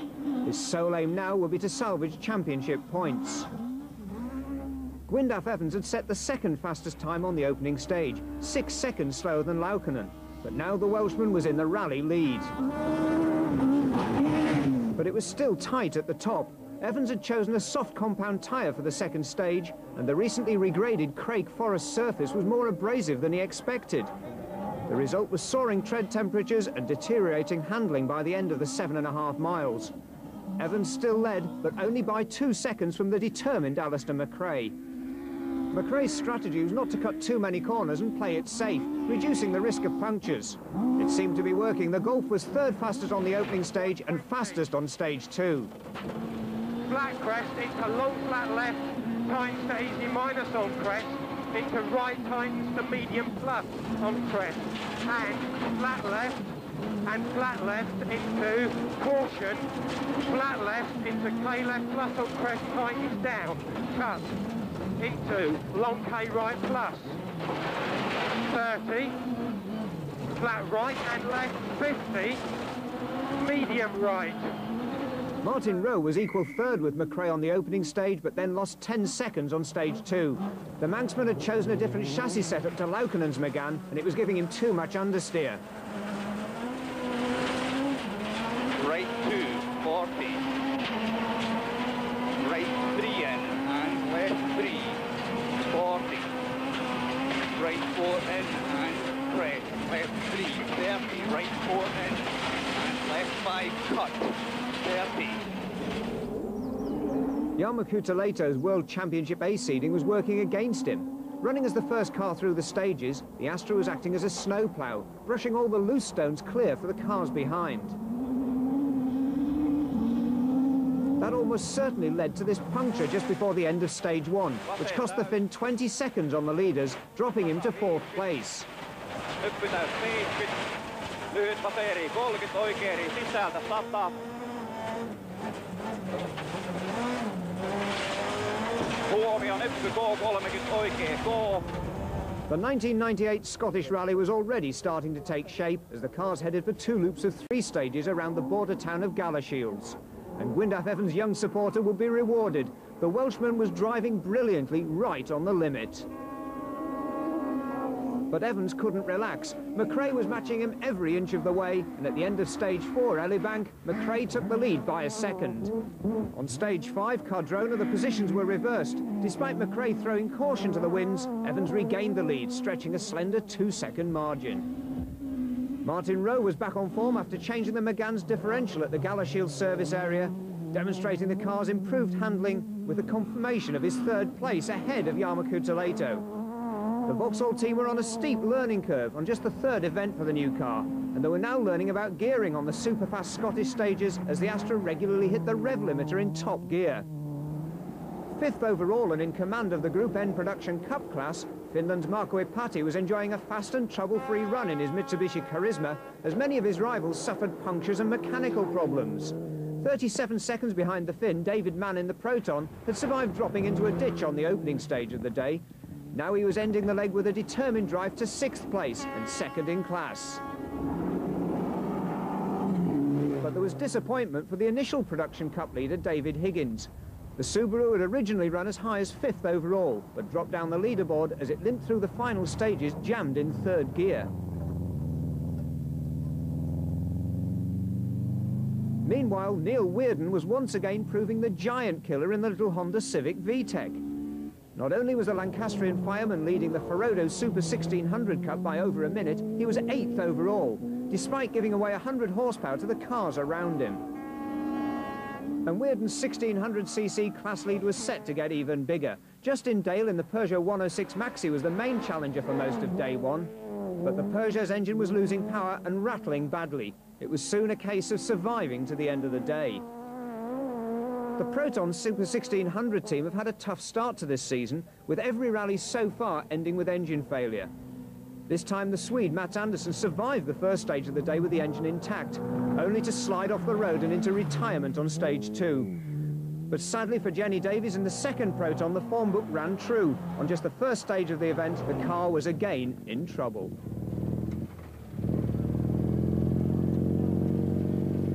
That's oil smoke mingling with the Scottish dust. In the Ladies' Cup battle, Barbara Armstrong in the Seat ended the opening stage 15 seconds ahead of her rivals, the Simonites. But her advantage was only a brief one. On stage 2, the Seat went off the road and lost the lead. On stage 3, she went off the road again, this time out of the event. Perhaps then had been plain sailing for Stephanie and Rachel Simonite in the Escort, but of course in rallying you should never ever make predictions. This was the scene on stage 4, Elibank, with the Simonites limping in 52nd place after damaging the steering, hitting a rock. At least for the Simonites, they would be able to continue after limping to the service area. We've had a bit of an accident. Well, not an accident, we just hit a rock that was in the road that I just couldn't avoid. It was on Elibank, and it was like more like a boulder than a rock, and it just hit it with the inside left wheel, and it just shattered the wheel in half, which then got wedged underneath, so we couldn't come out on 3 wheels, so we had to stop, jack it up and change the wheel, get the spare out, put that on, and then the tyre was stuck underneath, so it took us ages to get it out. And we've bent the steering arm there, look, so it's like a banana. No brakes, so we came out on the handbrake, which was quite exciting, and we were both on the handbrake at one point, tucking on to try and stop the damn thing. And then Ipati rammed us up the back as well, because he couldn't see us for the dust. So that were another shock. So my neck will be a bit sore tomorrow, but we're here, and it's quite exciting, because nothing ever usually goes wrong. So we're quite excited. Well, we sat there at the beginning of the stage, and we decided we'd go for it, and we were well committed, and suddenly there was this like strange sensation like the engine wasn't pulling much. So we managed to try and keep it going for as long as we could, hoping we'd struggle to the end of the stage. But unfortunately didn't manage it, so we had to pull over and stop. I just went wide on quite a narrow corner and didn't think anything of it, just kept my foot in. And as I came to the exit of the corner, there happened to be a log pile which is about 5 feet high, and we just packed ourselves on top of it and can't get off it. The view from Tapio Laukonen's Renault, fighting back to 15th place, shows just how neatly Armstrong parked the Seat on the left of the track. Laukonen had been close to rejoining the top 10, but then more bad luck. A double puncture made this a day for the Finn to forget. It went very well after that, but now on the last stage, Elibank, second down, we got the 2 punctures there and we lost the 2 minutes again, so we are behind everybody again, but still we have to just finish this day and start it again in the morning. Laukonen wasn't the only one. As the drivers compared notes before the 8th and final stage of the day, David Higgins found it hard to hide his frustration. Unfortunately, again, seems to be a bit of a problem we have with the gearbox, seems to be letting us down. Like the guys have worked so hard to produce a fantastic car, and it handles fantastic, and we had the lead again as we've been, and then the same old problem that's been dogging us for the last 2 years, which is the only thing that is totally out of our control as a team. It's a bit of a shame when you drive and everyone puts so much work into it, and the same old problem reoccurs itself, and just knocks us straight back again and finishes it all off. We were back on seconds all day to lose 2 minutes. The fight's not really going to be there anymore, unfortunately, for today, so we'll have to see what we can do tomorrow now. About 2-3 stages ago, the engine started rattling, and think it's actually dropped a valve. The valve spring broke, something like that. Then coming in here now, it's actually gone down on 3 cylinders as well. So we've done the last 3 stages with the valve gone. So we've been sort of looking at the oil pressure and things like that. But looking at the time, we just had a look. Actually, we didn't lose much time at all. So if we can get it going again in service now, we can do the last stage and get some points for today.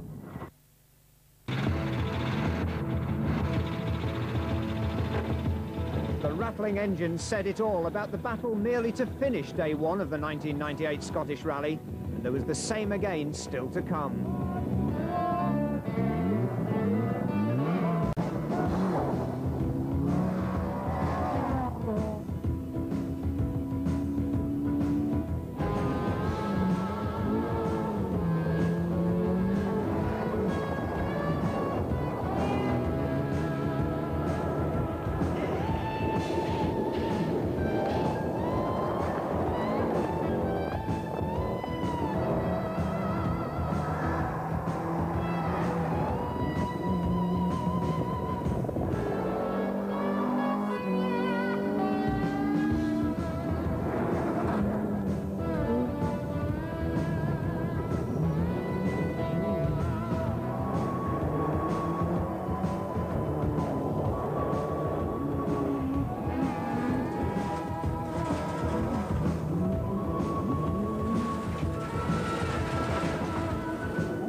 So the leaderboard after 8 stages confirmed Gwyndaf Evans as the overnight leader and winner of maximum Mobile 1 British Rally Championship points. Marco Epati heads the Production Cup winners in 5th overall and Neil Weirden in 8th. Gwyndaf Evans moves into the lead of the Drivers' Championship ahead of Rowe, Weirden and McRae, with the 2 Ladies' Championship rivals Barbara Armstrong and Stephanie Simonite in a dead heat.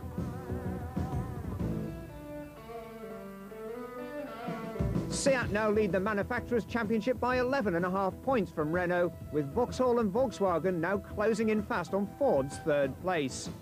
And with a second opportunity to score points on day 2, as well as claiming overall rally honours, there was still everything to play for. Brilliant day for Seat again. I think the cars performed very well, and yeah, it's been a big fight between myself and Alistair all day, and clearly today I've come on top. He's got today with 2 seconds, but yeah, there's still tomorrow. But good bank of points anyway. Yeah, I mean, that's second point, so we just need to make sure we get the first lot of points tomorrow. We have to go for it tomorrow. We've had a 3rd place today, so obviously Gwyndaf's our main rival for the championship, and he's come away with 32 points, so we'll have to try and set the pace tomorrow. A wet start to the second day of the Scottish Rally, with the 5 remaining stages taking the drivers northwest from Dumfries in a loop through the hills around Newton Stewart.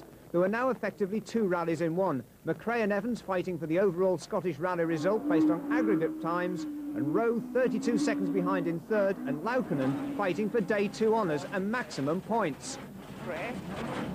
And right from the word go, Martin Rowe was in determined mood, storming through the opening 16-mile Clatteringshall stage in a spectacular 14 minutes and 7 seconds.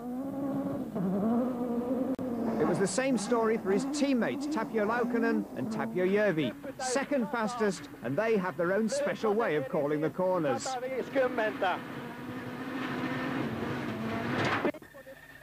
Even clipping a rock and causing this horrendous noise from a brake disc didn't stop Laukkanen from setting the fastest time on Blacklock, the second stage of the day, with Rowe taking the advantage back again on the next stage, Glentrool. As far as day 2 honours were concerned, it was a Renault 1-2, but this wasn't the true battle for the rally lead. 20 seconds ahead on the leaderboard, the battle was on in earnest between McRae and Evans. It was first blood to the Welshman, the Seat gaining a precious second over the Golf on the opening stage of the day. His lead was now 3 seconds. But Evans was still a worried man, not sure of the car's engine, concerned that the misfire first noticed last night might be getting worse. But McRae was to have a bigger problem on the next stage, Blacklock. A punctured rear tyre would cost him 12 seconds, putting him 15 seconds behind Evans. Flat right into flat left, 50, care. flat right tightens to slow, easy plus 50, left tightens to long medium on crest, into flat right 30, care, easy left minus tightens over bridge 30, bridge and medium right plus open. The end of the long Glen Trull special stage, McRae was now equal second with the flying Martin Rowe. But if there was one driver enjoying the weather, it was Yamaku Toledo. The wet conditions were disguising the Astra's low gearing. In any case, these forests are almost identical to those back home. Vasen 70. Nyppy ja vasen helppo 50. Nyppy täys 70. Nyppy vasen täys. Nyppy täys, oikein täys 70. Nyppy vähän oikealle täys 50. Vasen täys 70. Nyppy täys 50. Nyppy täys 50. Nyppy täys 70. Pitkä vasen helppo. Kirraa lopussa 70. The result for the Finn was 4th place, less than 2 minutes behind the top 3. David Mann was flying high in the Proton, the mushroom farmer from Suffolk heading for 7th overall and 2nd place in the Production Cup. It was a good result, but there was no catching the class leader, now over a minute ahead. Marco Ipati, like Cutaleto, was revelling in the forest stages so similar to his native Thousand Lakes. His Mitsubishi Charisma would end the day 5th overall, 1 minute and 10 seconds ahead of David Mann. Despite collecting 2 punctures, Neil Weirden would end the day 11th overall in the Honda Civic VTEC. But more importantly, his 5th successive victory in the Ferodo Super 1600 class will give him sufficient points to hold on to 3rd place in the Drivers' Championship. Despite crashing out on the opening leg of the rally, the new rules meant that Mats Anderson was able to restart day 2 to chase Ferodo's Super 1600 points. A reliable run through the day's stages was a major boost for Harry Hockley and the team. Barbara Armstrong's bad luck was set to continue, however. A puncture on the first stage of the day and failed windscreen wipers on the second meant that she wouldn't be able to overhaul her season-long rivals, the Simmonites. The Yorkshire lasses were having a much better second day of the rally, working their way back up the leaderboard to 21st place overall. But in the final service area, even an unusual problem wasn't going to stop Martin Rowe from smiling. He was now challenging for 2nd place. I don't know what happened. We lost the aerial, so maybe the aerial flipped back and smashed the window. So, air conditioning in a rally car.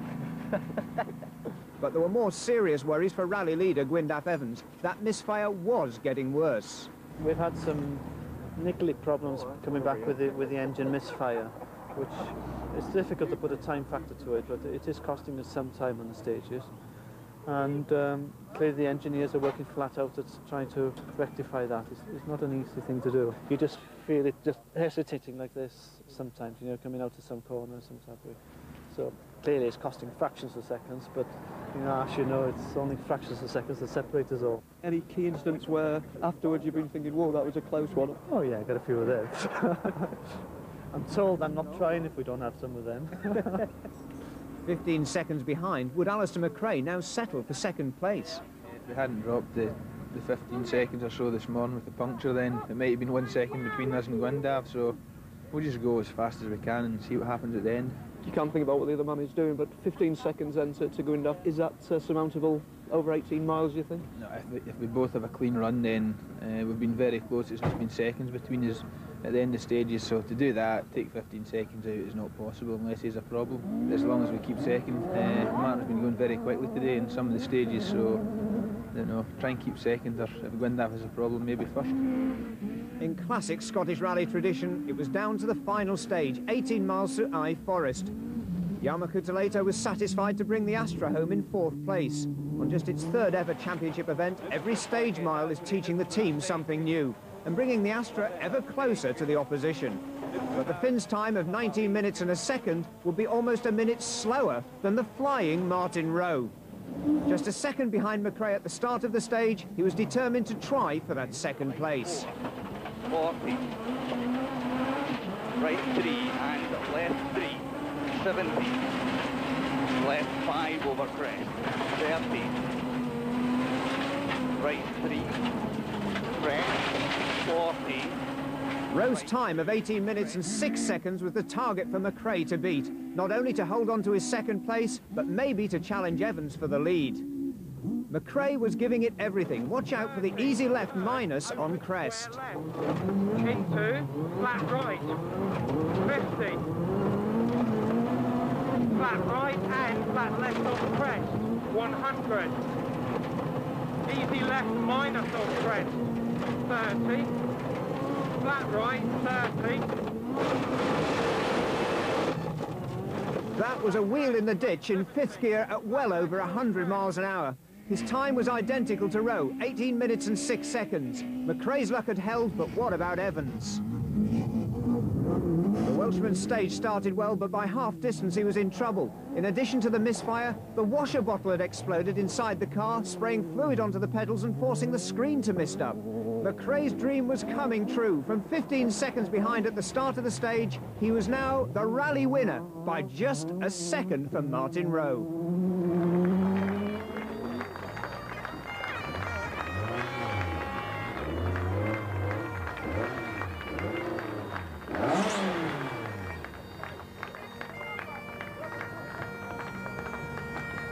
So, a home win for McRae for the second successive year by the smallest margin possible, with a bitterly disappointed Evans making it 3 cars covered by just 30 seconds after 133 miles of special stages.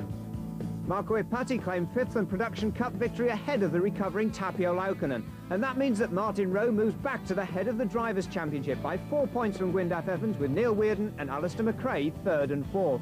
Laukkanen and Kutuleto claim 5th and 6th, while Stephanie Simonite's now a single point ahead of Barbara Armstrong. Seat still lead the Manufacturers' Championship from Renault, while the battle for 3rd continues between Volkswagen, Ford and Vauxhall. So, a home win from a delighted Alistair McRae. Yeah, it's good. I mean, we've been fighting second for second all rally. Then we had the problem this morning with the puncture. Then drops it to 15 seconds. If it wasn't for that, then I'm sure there would have been 3 of us going to split by 1 or 2 seconds. So it doesn't matter how you do it. If you do it, it feels good. You know, obviously at the moment we just finished the rally and I'm very disappointed that we didn't get more. But hopefully tomorrow morning we'll reflect on it, and you know, we're very much alive and very much in the running for the championship. I think we're 4 points ahead of Gwyndaf now going into Ulster, which is excellent, and now Renault have overtaken Seat for the manufacturers, so we're really pleased. It would have been nice to, you know, win the rally overall, but 1 second after 2 days is very close. So, you know, we're very happy with the days, or 2 days results. We got the both of days the results, and it's of course very important, but I like to win, but it's not possible this time, and maybe hopefully in future. And another Ferodo Super 1600 win for Neil Weirden marks him as the man to watch for the future. Well, won both 1600cc, the Ferodo 1600 Cup on both days. And I think we're still 3rd in the Mobile 1 standings. Me and Trevor, the co-driver, we worked out we're the top of the Division 1, the Premier Leagues, Martin Rowe, Gwyndaf Evans, etc. I think I'm best of the rest in Division 1, so hopefully I'll get promoted to the Premier League next year. Team managers take note, but it's Scotland the brave for Alistair McRae and David Senior, winners of the 1998 Scottish Rally. But now the character of the Mobile 1 British Rally Championship would change completely as the teams headed across the Irish Sea for the Stena Line's Ulster Rally. Gone was the loose gravel in the forests. Here it was all tarmac, country roads closed to the public for Ulster's biggest motorsport festival.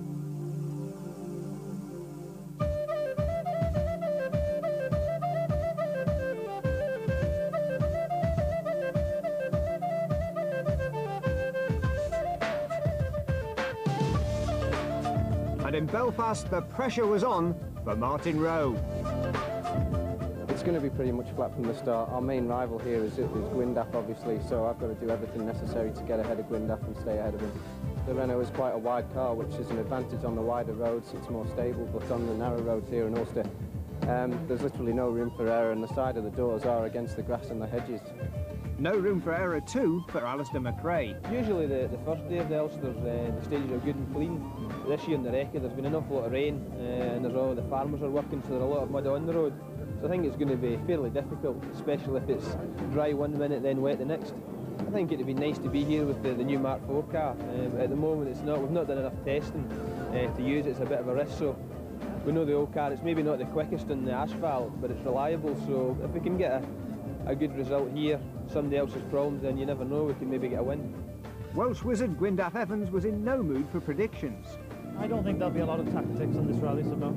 I think it won't finish until the last stage on this event, and it's more so than normal because there's so much challenging stages even tomorrow on Saturday, and that's let alone today. So I think this rally won't be won until it's absolutely over. As Rose Renault Megane headed the field to the first of 8 stages making up the opening day of the event, the stakes were to get still higher as torrential rainstorms made driving conditions even harder. The rainstorms had hit between the recce by the team's tyre crews and the arrival of the competitors, so Rowe had to gamble on tyre choice. And to make matters worse, a broken intercom connection meant that for part of the stage he had to do without co-driver Derek Ringer's pace notes. Even so, Rowe's time for the opening 5.5-mile Cargy Grey stage was 5 minutes and 10 seconds, an average of over 70 miles an hour. Next through, McRae wasn't too happy with the conditions, but the Golf was faster than the Renault by a single second. Gwyndaf Evans' time for the stage was the same as Rowe's, but it wasn't as even as it seemed. Middle of a bad jump and 3 left of the Yumpy crest care. Keep left the slot 9 rights. Whoa, watch it, watch it.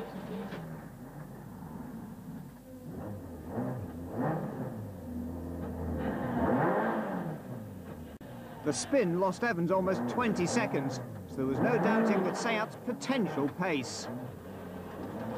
250 over 2 crests and dip. 250 over 2 crests and dip. Care, 3 right sharp, or bad jump, care. 30, slot 9 rights. And look out for the warning tape that's now flapping from the Ibiza's rear spoiler. It's still got the fencing post attached.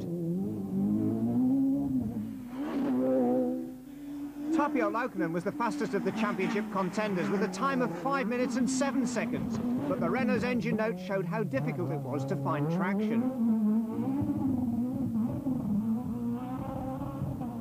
His fellow Finn, Jarmo Kuutelaito, was going well in the Astra, with another 5 minutes and 10 seconds time, matching Evans and Rowe.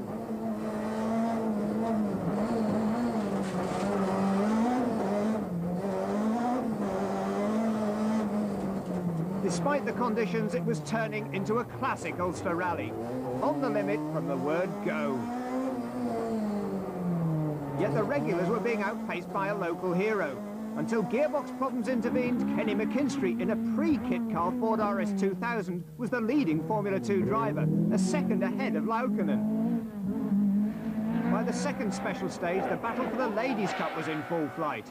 Barbara Armstrong's Seat was heading a 3-car battle. But Jenny Davies in the Proton wasn't set to go much further. Watch the fence on the outside as she tackles the right-hander on Hamilton's Folly. The stage was stopped as the scale of the accident became apparent. Luckily, both Jenny and co-driver Claire Mole escaped unhurt. That left Stephanie and Rachel Simonite in pursuit of Armstrong, but it wasn't proving an easy task. There's a lot of standing water everywhere. We've got a new car, a new suspension, and it's a bit hard at the moment. It's not dealing with the smaller bumps very well, although it's a lot better over the big bumps. So it's just as well, because we didn't have them all noted as well. And we've been off already. Off Yeah, luckily the gate was off the hinges, so we were able to go straight through and into the field and a bit of grass tracking and then back on the road again, so it's not going too well at the moment. The sun came out for special stage 3, but the wet conditions had allowed David Mann's 4-wheel drive Group N Proton Weira to start the stage in the overall rally lead. The advantage of the 4-wheel drive cars would evaporate with the rainwater, but not before Jeremy Eason, giving his brand new Mitsubishi Lancer Evo 5 its rally debut, had matched the early stage time set by Evans, Rowe and Kuutelaito. Joint leader after the opening stages, Johnny Milner, was giving his new Group N Toyota its debut. Just outside the top 10, Justin Dale in the Peugeot 106 Maxi was leading a fierce battle at the head of the Ferodo Super 1600cc class. The car, which had struggled on the earlier gravel events, was now in its element on the Ulster tarmac. But title leader Neil Weirden wasn't giving up. The Honda Civic was just a handful of seconds behind the Peugeot. Mats Andersen in the sole remaining Proton, though, had a problem. Its blowing exhaust was a sign of a broken engine mount. Adding to the Super 1600 variety, Julian Reynolds was giving the SW Motorsport Citroën Saxo its British Championship debut, but the car wasn't set to make it to the end of the day. On the fourth stage, we got about half to a mile into the stage, and on a tight 90 right, we just came around the corner and the front wheel overtook us. Went bouncing down the road, so all the studs had sheared. So, like you say, we're spectating now for the rest of the event. It's a shame because the car, we were really slow on the first stage, just took our time in the wet, and then we had the wrong tyres for the first dry stage, but we had a really good time in there. The car started getting used to the car, and we were hoping to sort of reel the others in. That was the plan, but unfortunately things don't work out always with rallying. The Simonites weren't set to finish the day either, fortunately escaping unhurt from an accident which forced Special Stage 4 to be stopped, with their wrecked car blocking the road. But that hadn't happened in time to save Jarmo Kuutelaito from disappointment. Listen to the Astra's engine note on Stage 4. Lyhyt hosee helppo 70, nyt oikein helppo 70. Nyt me vähän oikealle täys 100. Lyhyt oikein täys miinus 100. Vasen täys miinus.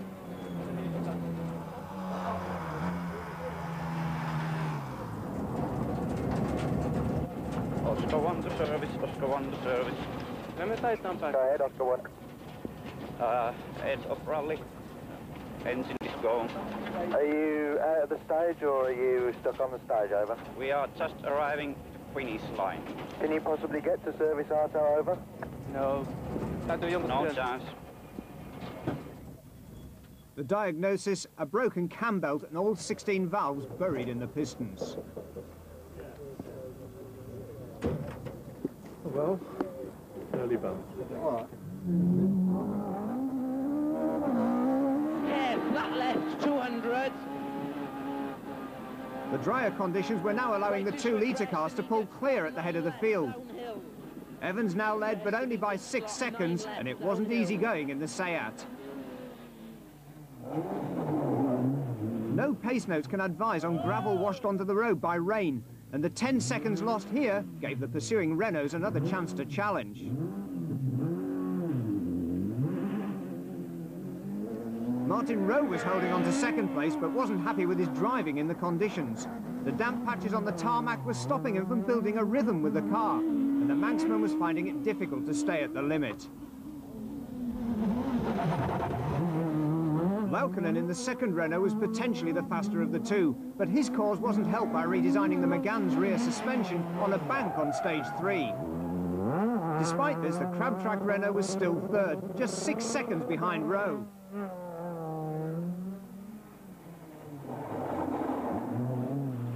Alistair McRae, fourth, was visibly on the limit in the Golf, but despite the Scots' efforts, he was now 20 seconds behind Evans and losing more ground as the conditions improved.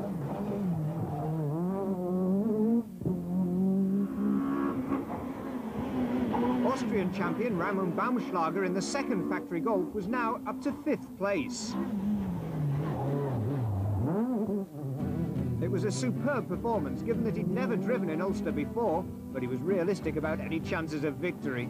Okay, maybe we can catch somebody, but I think these two Renaults and the Seat is very, very fast, and they are in front of Alistair, so it is not so easy to catch point from them. I mean, obviously, driving as quickly as I can. There's no more left, and we're catching in Martin a bit. But Gwyndaf sort of staying the same, and Taffy was pulling away, so just got to keep on trying and hope that they have a problem, or maybe the weather changes.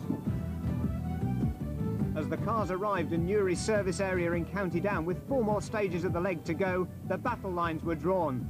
Dale versus Weirden in Super 1600s, Laukkanen versus Evans for the rally itself. Or did Seat have a problem? Partly my fault and partly it's the car fault. We've been having a long brake pedal towards the end of the stages, and that was about 2 miles from the end. And as I came to the hairpin, I was carrying a bit too much speed into it. I just touched on the handbrake and she spun on the little gravel, and of course it locked then against the, as you saw probably on the television. Unfortunately, the reverse is very difficult on that car. Got to select neutral first and use a little lever down side. So, and I had to do that twice, as you saw probably. So more frustrating than anything else, but we're here now, and I think they've found what the problem is with the brakes, so we should be okay now. This next stage is very nasty. Stage 5 was a particular dirty one. A lot of farmers, but more so a lot of milking and a lot of cows. So clearly, you know, their deposits aren't very grippy. As it turned out, the cows weren't the problem for Evans. On the limit at over 100 miles an hour, he came terrifyingly close to a multiple roll.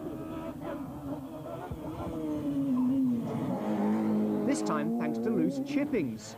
Slot 9 right on crest, chip-ins. 30. Flat right 100. 3 left through dip 100. Left through dip 100. Slot 9 right, chip-ins, sharp. Oh my.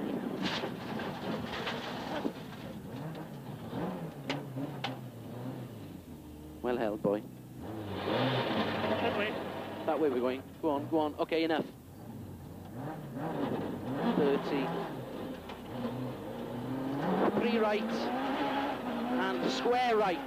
A big scare, another recovery and more lost time. But Evans' luck had held with a handily placed junction. Less lucky was local driver Philip Young in his Escort, who had a close encounter with some masonry. 1 left over crest. And 1 left 40. Slippy 5 right. In 2 long 5 left. Don't cut. Whoa, whoa. Keep going. 40. It's all right. Yep. 5 right over crest. 40. Oh. Whoa, what's wrong? Wheels underneath our pole. Which one? This one here. Front or back? This front one here. Okay. Keep 4 right and the cut 5 left. 40.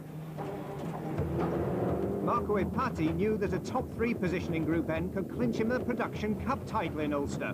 His cautious start was paying off. The Finn was now 10th overall and 4th in class, 36 seconds behind Jeremy Eason's newer Evo 5 Mitsubishi.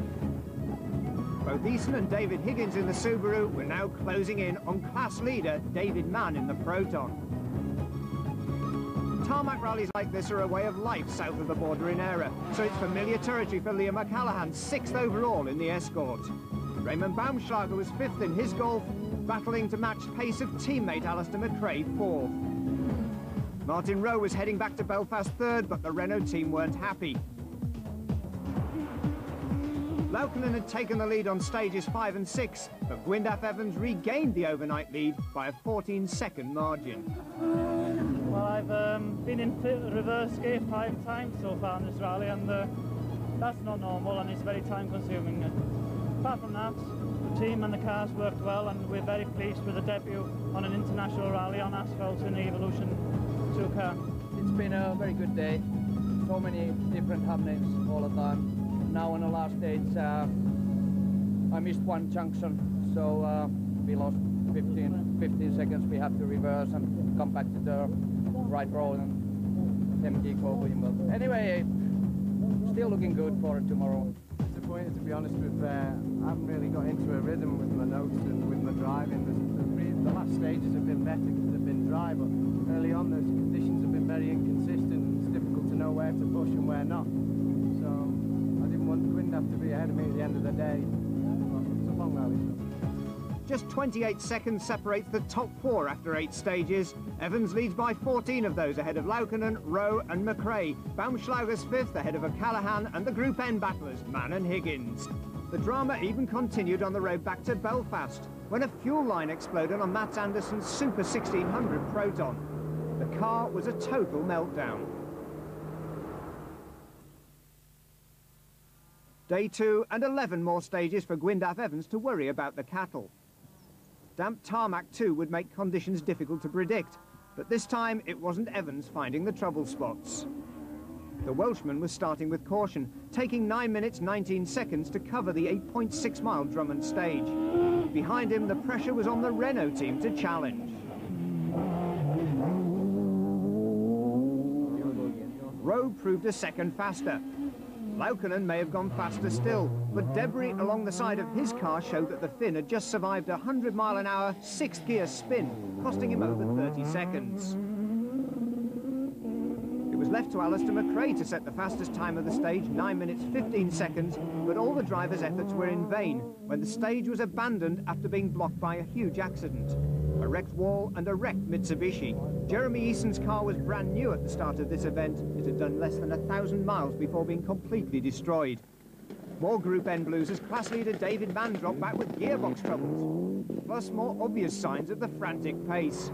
That meant that Robert Woodside moved up to 9th overall, 2nd in class and top Ulsterman. And Marco Ipati was now 7th, class leader, and on his way to the Production Cup title. It was fast and furious for the Peugeots. Justin Dale was class leader and 8th overall in his Peugeot 106 Maxi.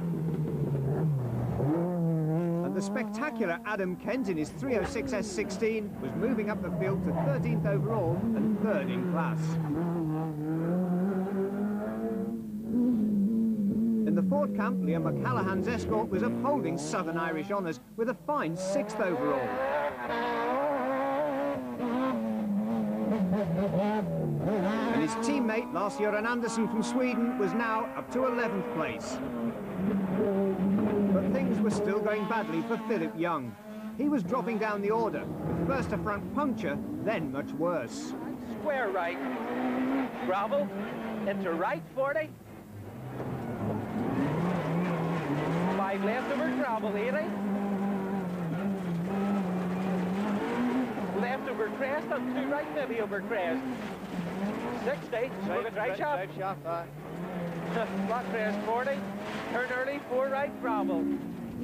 Alistair McRae was still leading Volkswagen's challenge, moving ahead of Laukkanen into 3rd place. But the old model Golf, on maybe its final British Championship rally, was obviously no match for the pace of the Renaults and Seats.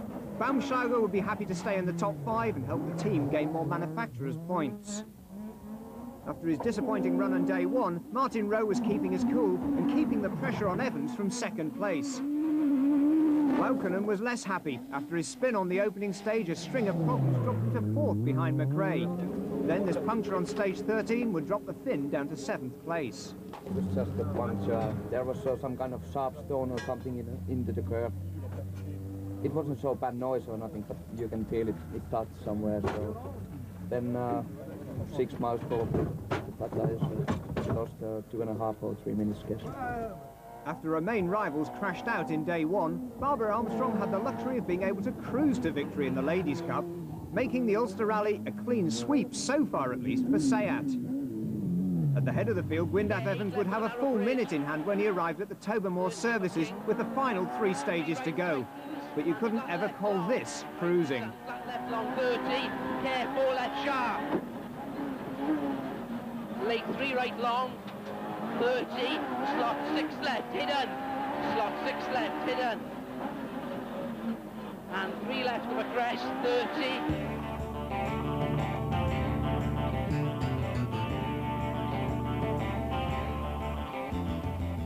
It's so narrow, you've just got to let everybody else make some mistakes. There's some cracking holes in hedges and walls down out there.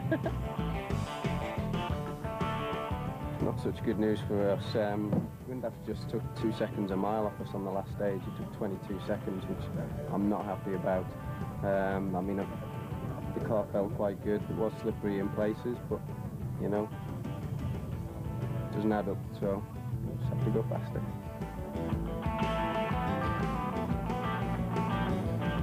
Even though it seems quite dry at the moment, it's real greasy and the mud's actually sort of taken away from the corner, up the straight out of the corner, and you just can't get the power down. It's looking very close between me and Justin now. I don't know whether to get drawn into the battle with him for the overall honours on the rally or to just settle for the championship. It's probably veering towards championship at the moment. We'll see how I don't actually know his times from the last couple of stages. We'll find out what they are and then decide after that. Probably go towards the championship because at the end of the day that's a sensible choice. Weirden's sensible choice would indeed take him to 10th overall, 2nd in class, and claim the 1998 Perodo's Super 1600 Championship crown for the Asquith Autosport on the Civic. Barbara Armstrong's 19th overall gave her maximum points in the Ladies' Championship, which means that her battle with Stephanie Simonite will go to the final round in the Isle of Man. Now McShay didn't win his 1300 class in the Micra, but he thrilled his home fans with his sideways motoring. Ahead of him, the top Ulsterman was Robert Woodside, who claimed 9th overall and 2nd in Group N, co-driven by Alan Harriman, son of former world champion Terry. The Peugeot team's efforts paid off with victory in the Ferodo Super 1600s for Justin Dale and the 106 Maxi, 8th overall. And in 7th, Marco Ipati claimed the 1998 Group N Production Cup title. But in 6th place, Tapio Laukkonen would reflect on a rally to forget. He even suffered the embarrassment of sliding off as he allowed Raymond Baumschlager to overtake. The Austrian would head for 4th, ahead of the escort of Liam O'Callaghan. But the rally wasn't over yet as far as Alistair McRae was concerned. A fight back meant that he started the final 3 stages just 10 seconds behind Martin Rowe. Rowe was obviously right on the limit and sometimes beyond it.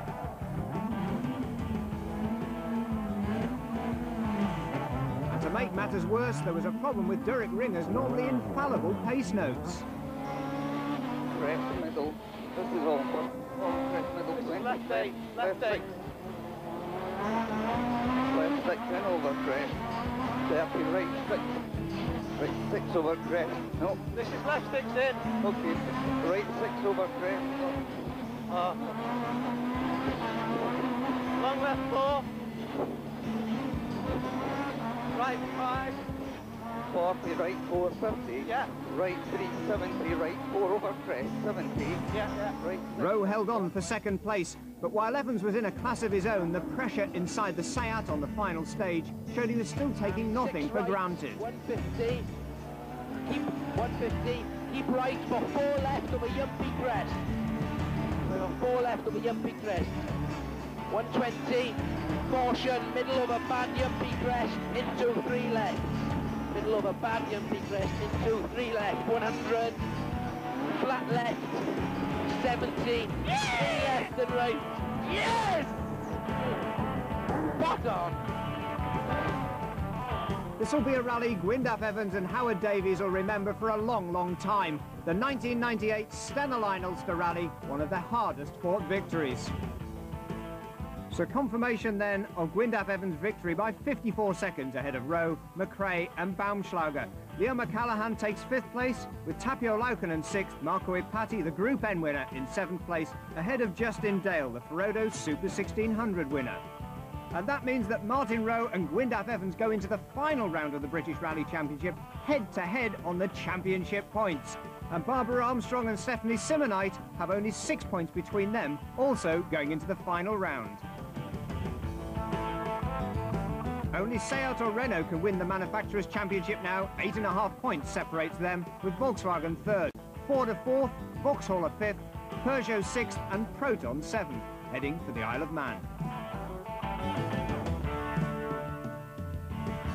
The Manx might favour Martin a bit because the car is very good there, but we'll fight to the end and I think it'll make a good climax to the season. I'm a little disappointed because we didn't beat the Seat, but as you say, it's going to be exciting on the Manx with equal pegging going into that rally, and well, whoever's first home wins the championship. Do you think you go to Manx as slight favourites? It's a difficult question to ask me, actually, isn't it? I would say, okay, you can have the Renault as the favourite, but I hope we're the dark horse and hope the dark horse wins. They're all hard, to be honest. I mean, you know, these guys don't let us have a free win. Like, I mean, you've got to work to get an international win in the British Championship these days.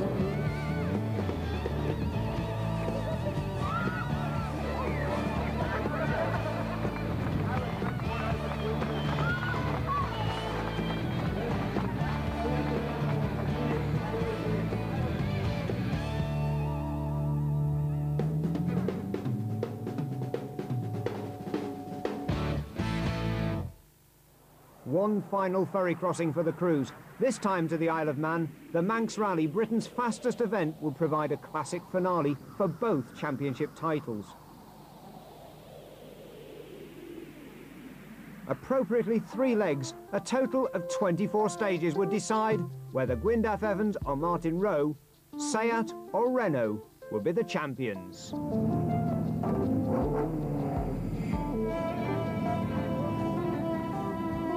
No, if I would have written the book out, I don't think I'd have written it this way, but it's good for the championship at least, isn't it? And hopefully it'll be very good for the spectators out there.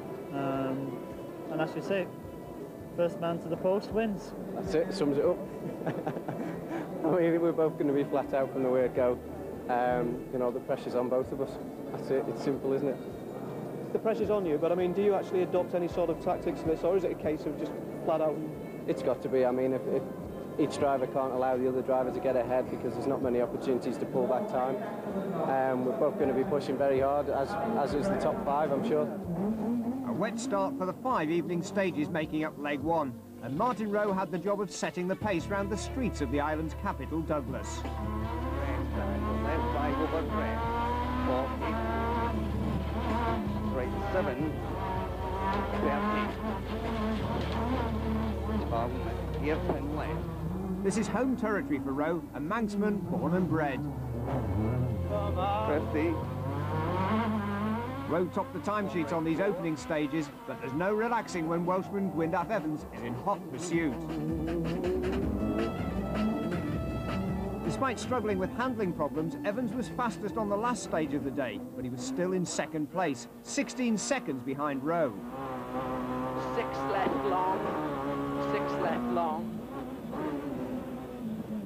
180. 3 right long, continues, keep in. Another Manx native was making a return. 1997 champion Mark Higgins, running in 3rd place through the classic Castletown Harbour stage. He was giving the Nissan Almera its British Championship debut on a rare break from Nissan's World Rally Championship programme. Alistair McRae had opted to end the season in the old faithful Mark III Golf rather than the untried new model. Turn, K left plus narrows, and tight hairpin right. And K left plus wide.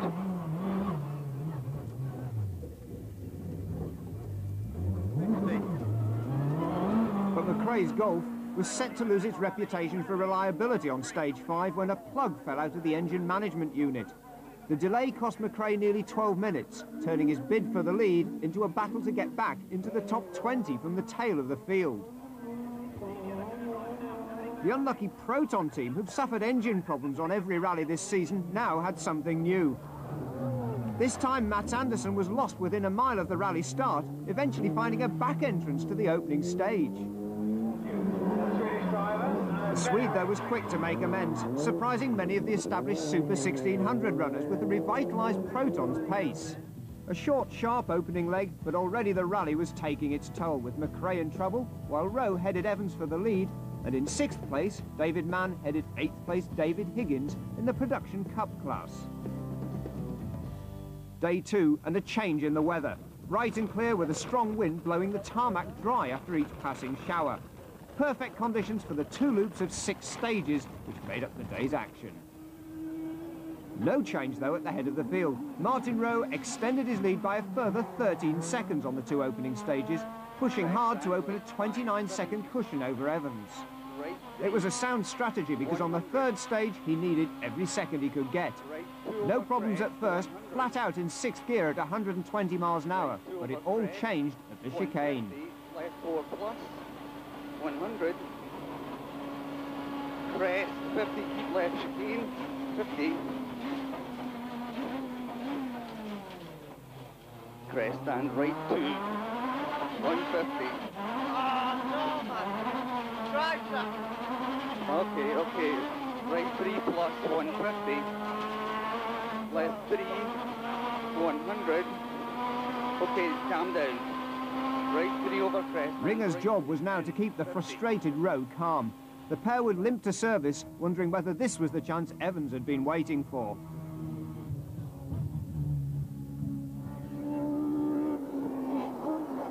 Evans was on the limit, but he was struggling too.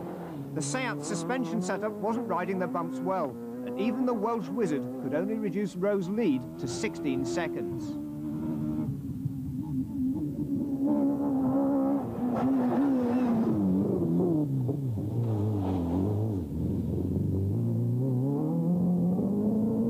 Reigning champion Mark Higgins wasn't able to take advantage either. The Nissan Almera kit car was suffering from an intermittent misfire, which made the power delivery unpredictable. As a result, his third place was now coming under pressure from the determined Tapio Laukkanen in the second of the two Renaults. The Finn had lost ground with a bad tyre choice on the previous night in the rain, but he was now the fastest driver on the island, setting the fastest time on 4 out of the 6 morning stages. Behind him, Robbie Head started the day in 5th place in his Seat, but the Scots' successful return to the British Championship wasn't going to last much longer. Watch the left front wheel.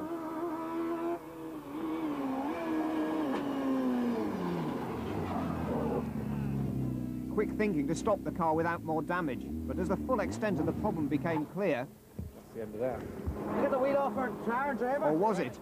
All 4 wheel studs had sheared, making fitting the spare wheel impossible. The only chance for Head now was to finish the stage on 3 wheels.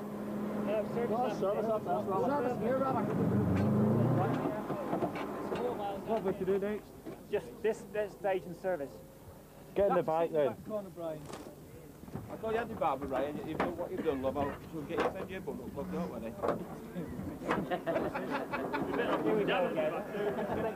I'm not heavy enough, I lost all this weight already. Get the wheel on the roof. Time was ticking by as the Super 1600 front runners went through, but the decision had been made. If Head could limp to the end of the stage, he should be able to stay in the rally. What else are you going to do? Otherwise you're out anyway.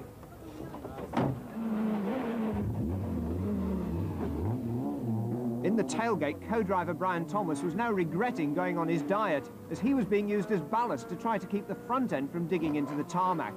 But the gouge left by the brake disc showed that there was only an outside chance of getting to the finish.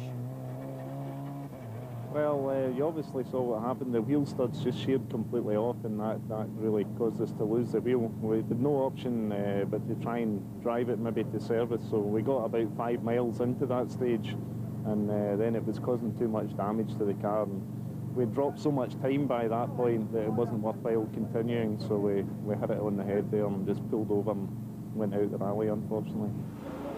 In the Seat camp, there was frantic work on Evans' car too. The team was trying every permutation of suspension setup to give the Welshman the best chance to fight Rowe for the lead and the title. Martin's going very, very well, and obviously the car suits the terrain very well as well, and he's making the most of the power advantage he's got. There's a lighter mood in the Renault camp, but it's still deadly serious for Rowe. Well, we've had a patch of trouble. Can't remember the number of the stage. We had a drive shaft pull out, and we only had 1 wheel drive for 4 miles, so we dropped 10 seconds to Gwyndaff. Bit of a panic in the car, because if we hadn't have sorted it out, we would have had to go through the Curragh stage after that, and we would have lost a lot more time. So the drive shaft literally popped out of the gearbox, and then on the road section it went back in okay for the next stage, so we were really lucky. Robbie Head's retirement promoted the Finn Jarmo Huhtaleito to 5th place in the Vauxhall Astra.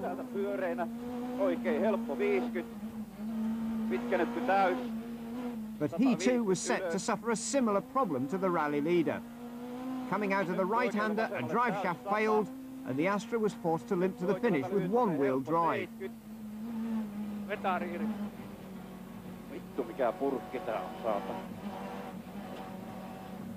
The Finn set the hazard warning lights to warn of his reduced pace. Although he wouldn't lose his 5th position, he would drop 2 minutes behind the 4th-placed Higgins. Behind Huhtaleito, there was a fantastic 3-cornered fight for 6th, 7th and 8th, with just 20 seconds covering the 3 cars. Irishman Liam O'Callaghan in his Escort kit car was 8th, and closing in fast on the Production Cup Proton of David Mann, who no longer had the overnight advantage of 4-wheel drive on wet tarmac. But the Suffolk farmer was still in hot pursuit of Production Cup leader David Higgins in the Subaru Impreza WRX. Another Manx-born driver, he was using all his local knowledge to hold on to 6th place overall by a 10-second margin. There was disappointment, though, for former production class world champion Gregoire de Mervius. The Belgian had matched Higgins for the first few stages, but he was now limping and set to retire his pro-drive prepared Impreza at the end of the stage. In the Ladies' Cup, Barbara Armstrong, 10th overall, was leading the Simonite sisters by 20 seconds, despite driving with an injured arm after falling off both her jet ski and a mountain bike in the week before the event. Her pain was so bad that co-driver John Richardson was having to pull the handbrake lever for her, but the team were keeping it secret so that the Simonites didn't know that they had an advantage. Stephanie and Rachel, though, were already pushing as hard as their escort would take them, right behind Armstrong in 11th place. Jenny Davies at last avoided engine trouble in the Proton Compact and was able to demonstrate the car's true potential. Keep right, turn hairpin left over bump. Turn hairpin left over bump.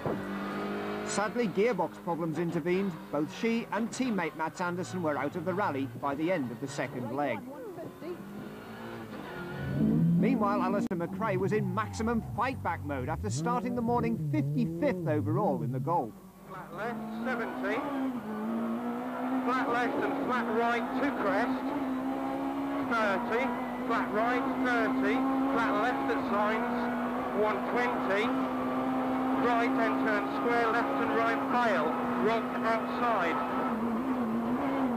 Into. Flat right. 100 flat crest, 50 narrows, flat left time, slide brake in 30, turn medium left minus, 30. It was proving a wild ride for co-driver David Senior as McRae forced the Golf back into the top 20. He even rearranged the straw bale chicanes to gain an extra second.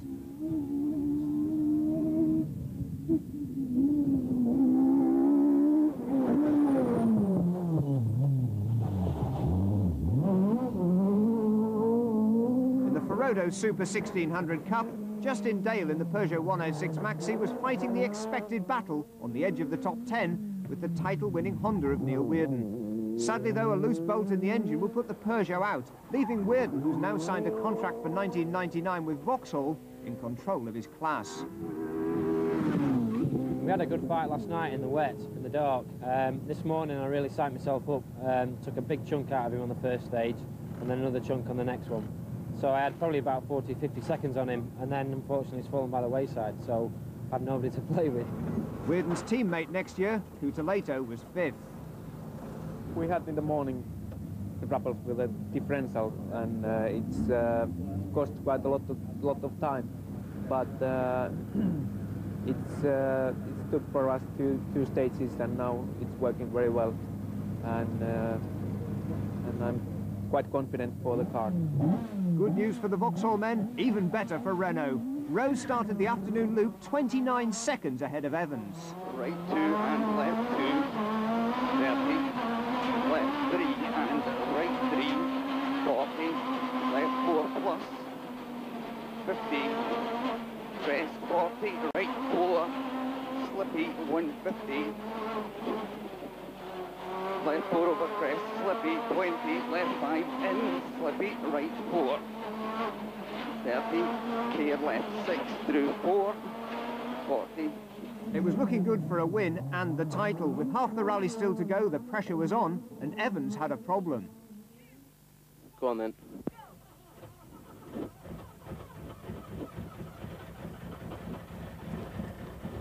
Flat right. And 3 left. And 4 right sharp, 100.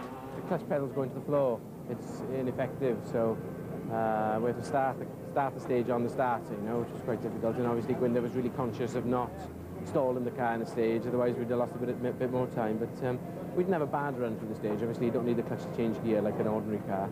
But hopefully the boys are working hard at it now and they can get that fixed, because obviously you do need a clutch. The clutch was fixed, but Evans was still in trouble. The Seat had now developed a misfire, and on every straight there was frantic activity to cure it. You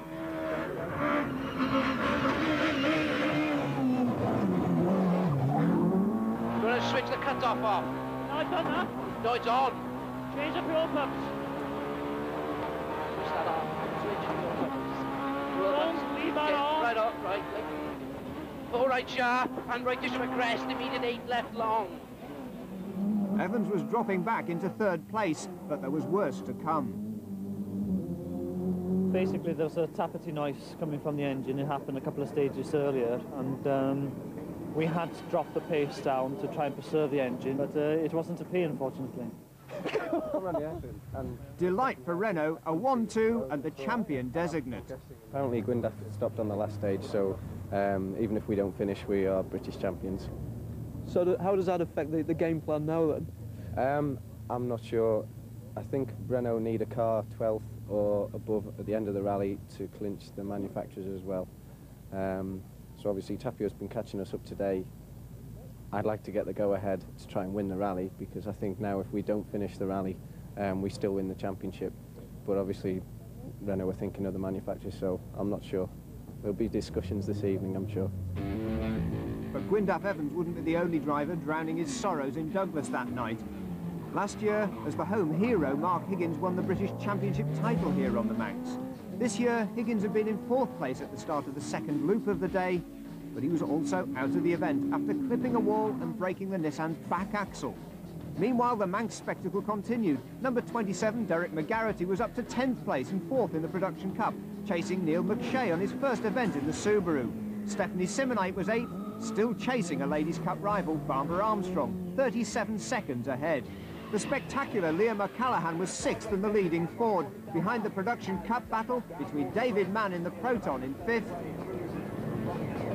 and the class-leading Subaru. David Higgins, 40 seconds to the better in 4th overall.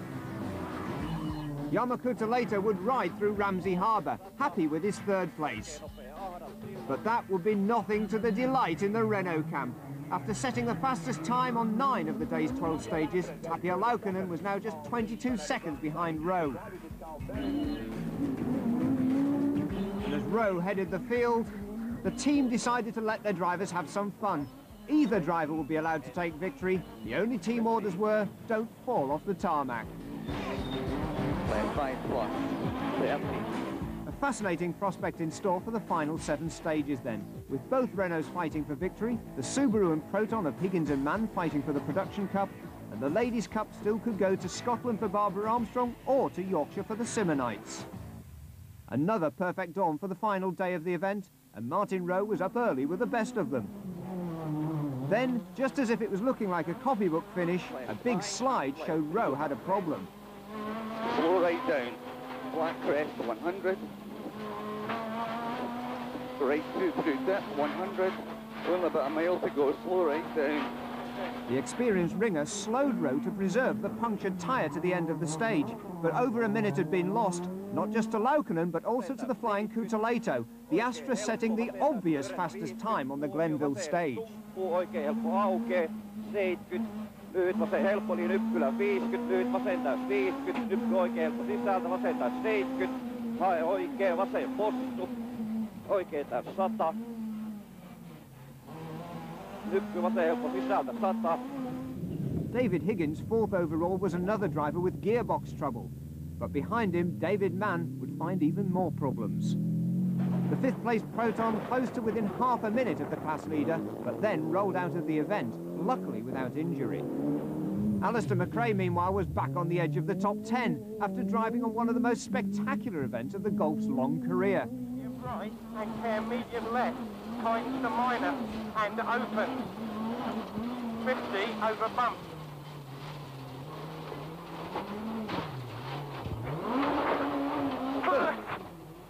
The Scot had definitely found the limit of the Golf's handling at the end of stage 18. Come on, boys! The board marking the stage finish was only a car's length away, but it took over a minute to manhandle a Golf across the line. Back down again outside the top 10, it was a case, to quote Robert the Bruce, of try again.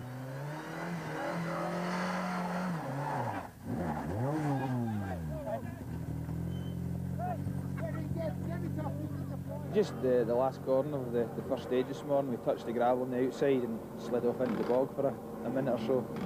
Is it more spectacular in terms of mud rather than damage, or is yeah, there's no, I mean, it was very soft, there's no damage to the car at all, it's just take everything off and clean it down, start again. Looks like it's going to be dry for at least this morning then, so another day of just sponsor obligations and tonk it as much as possible. Or... Yeah, obviously I think there's a possibility to get into the top 10, so Trying to do that, but had a bit of a setback. After all of this, you'd now expect Tapio Laukkanen to be leading the rally. But think again. He was still 27 seconds behind Rowe. The Finn had problems of his own.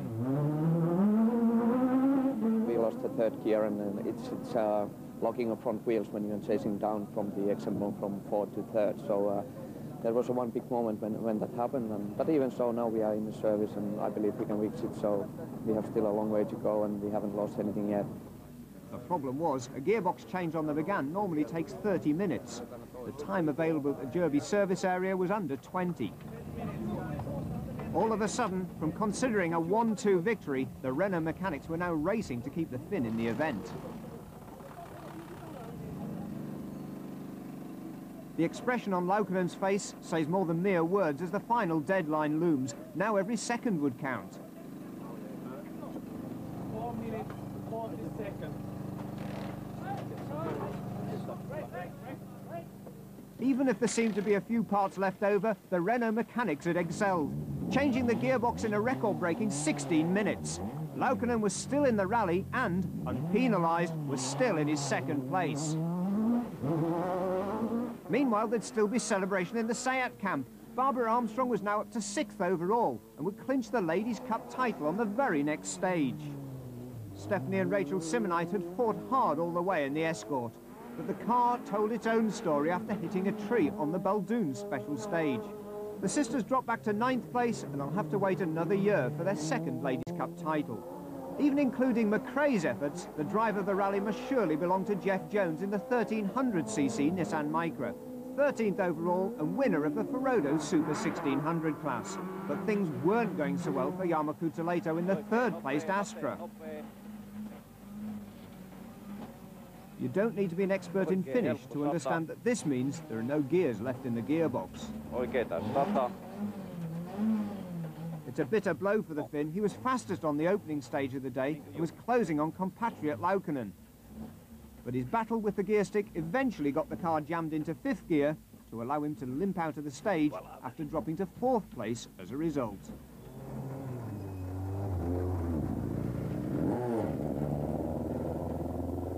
The British Junior Championship produced a dramatic rally-long battle between the Group N Astras of number 31, Rob Watson, and number 30, Stuart Eggleston. Eggleston eventually took class victory in 11th place overall by 24 seconds after snatching the lead on the final stage. But hot on the heels, running out of sequence after his gearbox change, Laukkanen was back on the pace. Still second, 4 minutes behind Rowe. And up to third in all the dramas, David Higgins would be delighted with his result in the Production Cup car. He's now looking for a factory drive for outright honours next season. But ahead of them all, Martin Rowe and Derek Ringer were heading for victory. 40, left 5, would be maybe, and right 4, 20, crest right 4 and over, crest 1, 30, right 5, 20. Last year, home hero Rowe won his first championship rally here on the Isle of Man. Now he's heading for a double. So a 1-2 for the Renault team. Higgins a fine third in the Production Cup car ahead of Kuusilaito. Liam O'Callaghan an equally strong 5th ahead of Alistair McRae, fighting his way back to 6th ahead of the Ladies' Cup winner, Barbara Armstrong. And Martin Rowe is the champion by 11 points from Gwyndaf Evans with Alistair McRae 3rd, Tapio Laukkanen 4th, then Neil Weirden still 5th ahead of Jarmo Kuusilaito. It was a close-run thing in the Constructors' Championship, but Renault did it by a mere 2.5 points from Seat, with Volkswagen ahead of Ford, who are just 3 points ahead of Vauxhall at the final checkered flag of the final event. So then, a clean sweep, victory, the Drivers' Championship and the Constructors' title. A multiple celebration for Martin Rowe and the Renault team. And well, even if the champagne had gone a little bit to Derek Ringer's head, there is nobody in any doubt as to who the dream team of the 1998 season must have been. We just came here to beat Gwyndaf and to get the championship, and it was a bonus winning the rally as well. Last night when you found out you were champion, it was kind of not sinking in also because there was still a job to be done. Is it beginning to feel real yet?